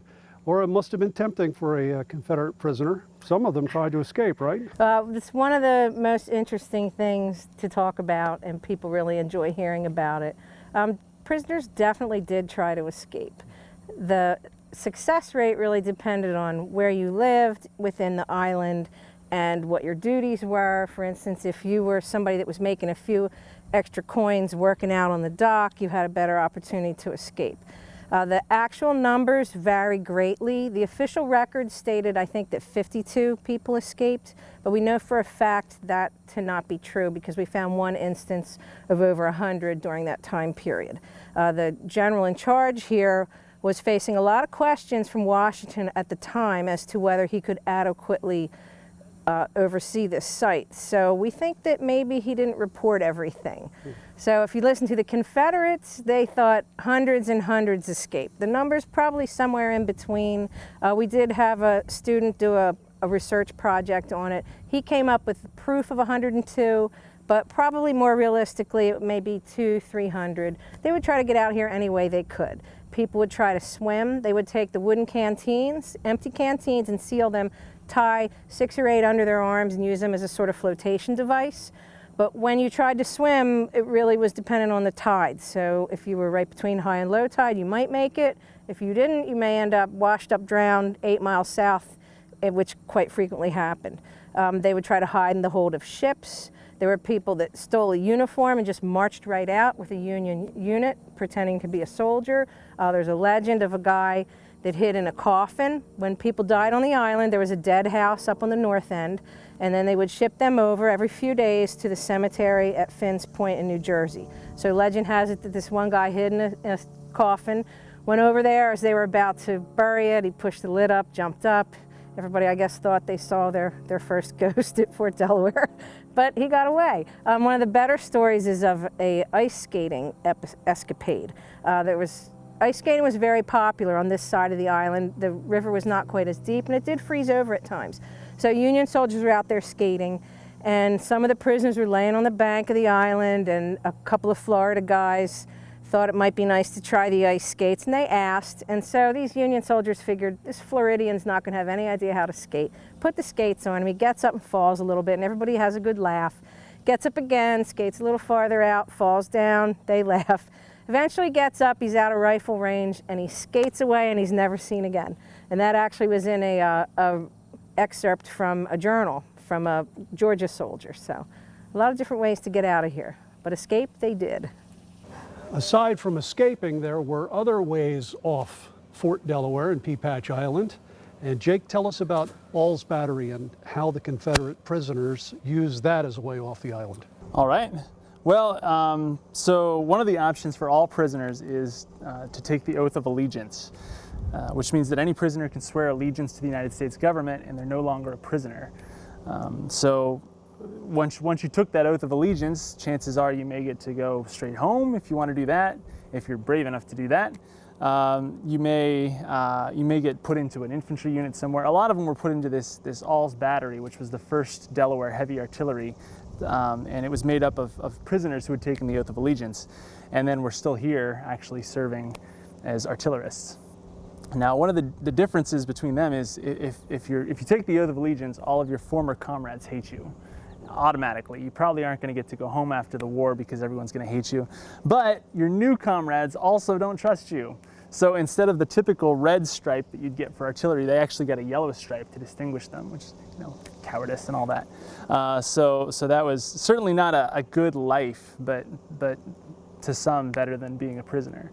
So there were a lot of people that did take this oath of allegiance. So as the war came to a close, how did things wind down here on the island? Yes, so once the war ends, the government sends out a message to all prisoners of prisons and says, once all prisoners take the oath of allegiance, they can go home. Now, most prisons, They do that for maybe a week, and then they just say, all prisoners just get out. We don't care. Fort Delaware actually followed that policy for a good bit longer. So the war ends in April. In June, you still have actually a number of prisoners still here that just have refused to take the oath. So, and then as time goes by, eventually they just say, get out. The last prisoner that we know of that was here was named Burton Harrison. He was the secretary to Jefferson Davis. And he was here till early 1866, actually. So he was here for 6-8 months after the war ended, and before he was finally released. At that point, most of your prisoners are just walking home if they can find a train ride or something like that, or hitch a ride with a wagon maybe. But there wasn't like a set way for them to get home that the government's paying for. It's just, you're free, go. One last boat ride, I would hope. Yes, well, yes, they'll get you off the island in this case, but that's about it. Among the Delaware Confederates at Gettysburg, 2, in addition to Samuel Boyer Davis, will return to the South after the war. For John Reed Lamson, the young lawyer from Newcastle, his combat days are over. He has left behind one of his feet on the battlefield at Gettysburg. He will settle in Kingstree, South Carolina, where he will have a successful legal and political career, even getting elected to the South Carolina legislature before taking his own life on October 29, 1882. Though Hood's division is in the middle of the bloody conflict on the second day of the battle, Jules Robinson will emerge unscathed, going west as Hood's division is reassigned to the Western Theater. He will see combat at the Battle of Chickamauga in September. But by the following spring, his unit will be back with the Army of Northern Virginia, where at the Battle of the Wilderness in May of 1864, his luck will run out. Robinson is shot through the mouth with the bullet passing through both cheeks, shattering his jaw and nearly severing his tongue. He will survive his wound, though he will never regain the full use of his tongue and will be in pain for the remainder of his life. He will move to Texas, where, somewhat ironically given his injuries, he will open a dental practice.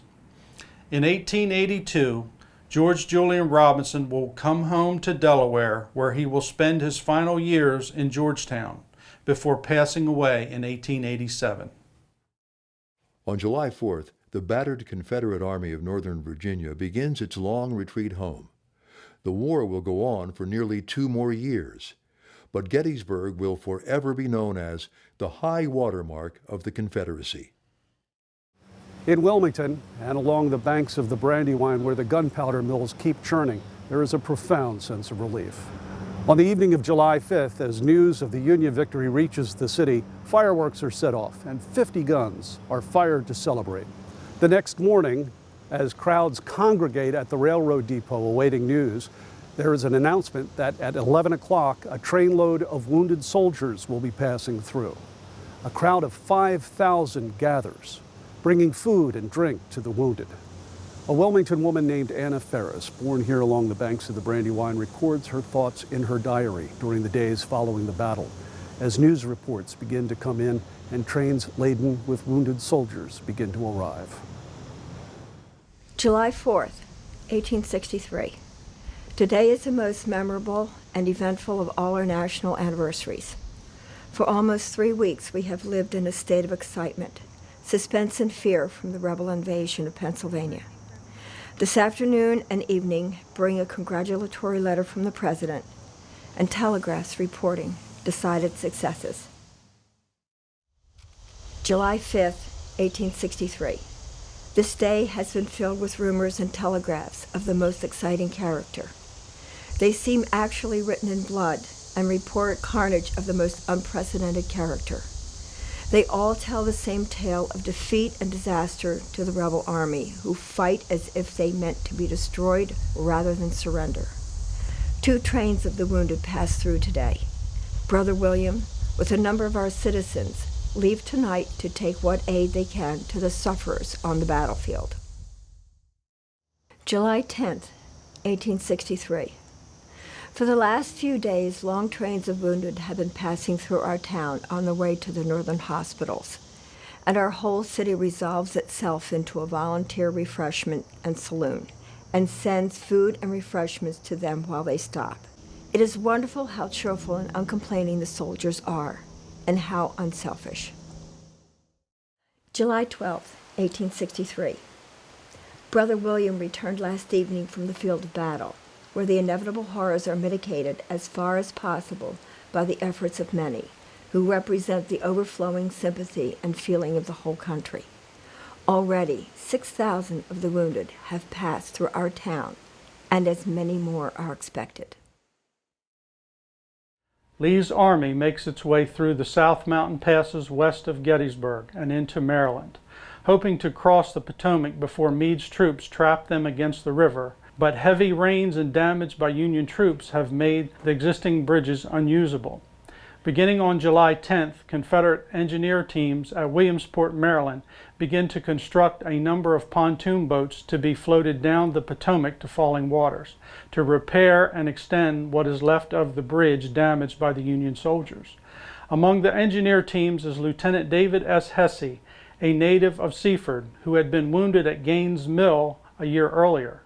After 2 hot, steamy days of work, the pontoons are ready to be floated downriver, and by July 14th, Lee's army is able to cross back into Virginia. As a token of his appreciation, General Lee presents Lieutenant Hesse with the pair of binoculars seen in this photograph. Hesse will survive the war and eventually return to Sussex County, entering the real estate business. He will live until 1896. In 1865, Grace Methodist Church in Wilmington will be built, in part as a thanks to God that the city was spared invasion and occupation during the Gettysburg campaign. Back in Gettysburg after the battle, carnage is everywhere, and the people of Gettysburg must begin the long, arduous task of burying the dead, caring for the wounded, and cleaning up the battered and bloody fields around the town.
On a cold, rainy day in November of 2013, the Delaware Public Archives, in conjunction with the Delaware Heritage Commission, held a day of remembrance on Cemetery Ridge to honor all of those Delawareans who were at Gettysburg during 3 summer days 150 years before. I'd like to welcome all of you here today to the Gettysburg National Battlefield to honor the Delaware soldiers who fought here and the 32 who died here 150 years ago this year. I'd like to express the Heritage Commission's special thanks to the staff here at the battlefield, to the staff of the Delaware Public Archives, and to all of those, the members of the 2nd Delaware Regiment and others who have helped us to put on this special commemoration here today. Throughout American history, Delawareans have answered the call to arms when needed. Many of these men and women have sacrificed their lives, and this is no more evident than here at Gettysburg, where so many Delawareans made the ultimate sacrifice to protect our nation. And many of those did so right here, near this spot where we honor them this afternoon.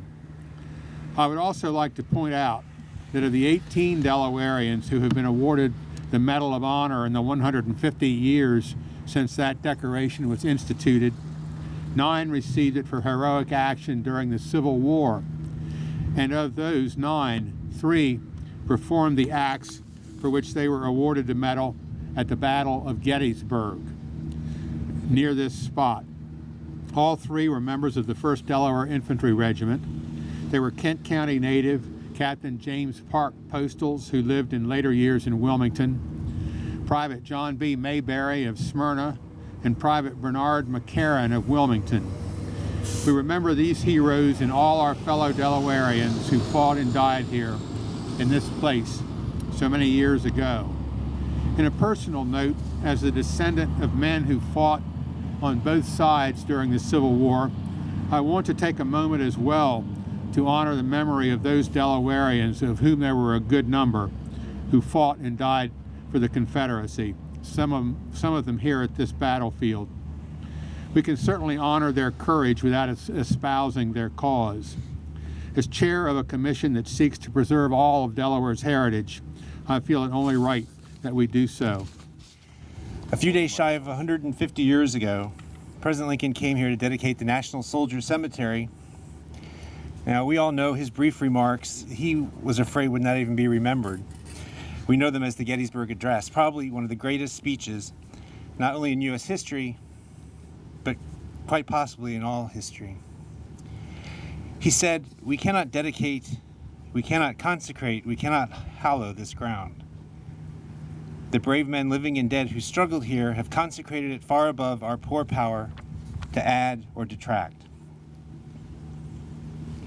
Not one of us can do anything to make this ground more consecrated and their deeds more sacred. It is done. But we gather here to remember them. They hallowed this place forever. We memorialize them as great patriots, heroes, soldiers, and by many other monikers. But let us remember that they were men. They were fathers, husbands, sons, full of hopes and dreams, full of joy and hurt and fear. History focuses on deeds. It recounts the battles, the victories, the failures. We are both history's successor and its audience. We read about the causes of the war, slavery, states' rights, preservation of the Union, and indeed all are valid. We look out upon these fields and these hills, and we imagine the bloodbath of the wheat field, the defense of Little Round Top, the martial glory and human folly of Pickett's charge. It is easy we can get caught up in the glory and the regalia of the battle, especially here at Gettysburg. It was the turning point of the war, and also as the old forms of combat gave way to newer forms. But the patriots, heroes, and soldiers who fought these battles were men, confronted with the stark and frightening realities of war, suffering, pain, and death. In the thick of the fight, what mattered were their buddies, with whom they had shared their dreams, their plans for the future, and the stories of their wives and children they had left behind. The cause, the flag, the political debates fell into the background. At those key moments of fighting, the soldiers looked out for each other. So let us remember the heroes and the patriots, but let us also remember that they were men doing their duty. And let us especially remember all those in the military today in harm's way, and all veterans who have served this nation. We will now lay memorial wreaths. Mr. Rubenstein will lay a wreath for the Delaware Heritage Commission at the First Delaware Memorial, and Mr. Summers will lay a wreath for the Second Delaware Regiment at the memorial down here. Gentlemen. We are honored to have with us today Ms. Laurie Christensen, a fine vocalist who also happens to be the executive director of the General Assembly's Division of Research, who will lead us in singing the battle hymn of the Republic. Mine eyes have seen the glory of the coming of the Lord. He is trampling out the vintage where the grapes of wrath are stored. He has loosed the faithful lightning of his terrible Swiss sword. His truth is marching on. Glory, glory, hallelujah. Glory, glory, hallelujah. Glory, glory, hallelujah. His truth is marching on. 77 years ago, our fathers brought forth on this continent a new nation, conceived in liberty and dedicated to the proposition that all men are created equal. Now we are engaged in a great civil war, testing whether that nation or any nation so conceived and so dedicated can long endure. We are met on a great battlefield of that war. We have come to dedicate a portion of that field as a final resting place for those who here gave their lives that that nation might live. It is altogether fitting and proper that we should do this. But in a larger sense, we cannot dedicate, we cannot consecrate, we cannot hallow this ground. The brave men, living and dead, who struggled here have consecrated it far above our poor power to add or detract. The world will little note nor long remember what we say here, but it can never forget what they did here. It is for us the living rather to be dedicated here to the unfinished work which they who fought here have thus far so nobly advanced. It is rather for us to be here dedicated to the great task remaining before us, that from these honored dead we take increased devotion to that cause for which they gave the last full measure of devotion, that we here highly resolve that these dead shall not have died in vain, that this nation, under God, shall have a new birth of freedom, and that government of the people, by the people, for the people, shall not perish from the earth.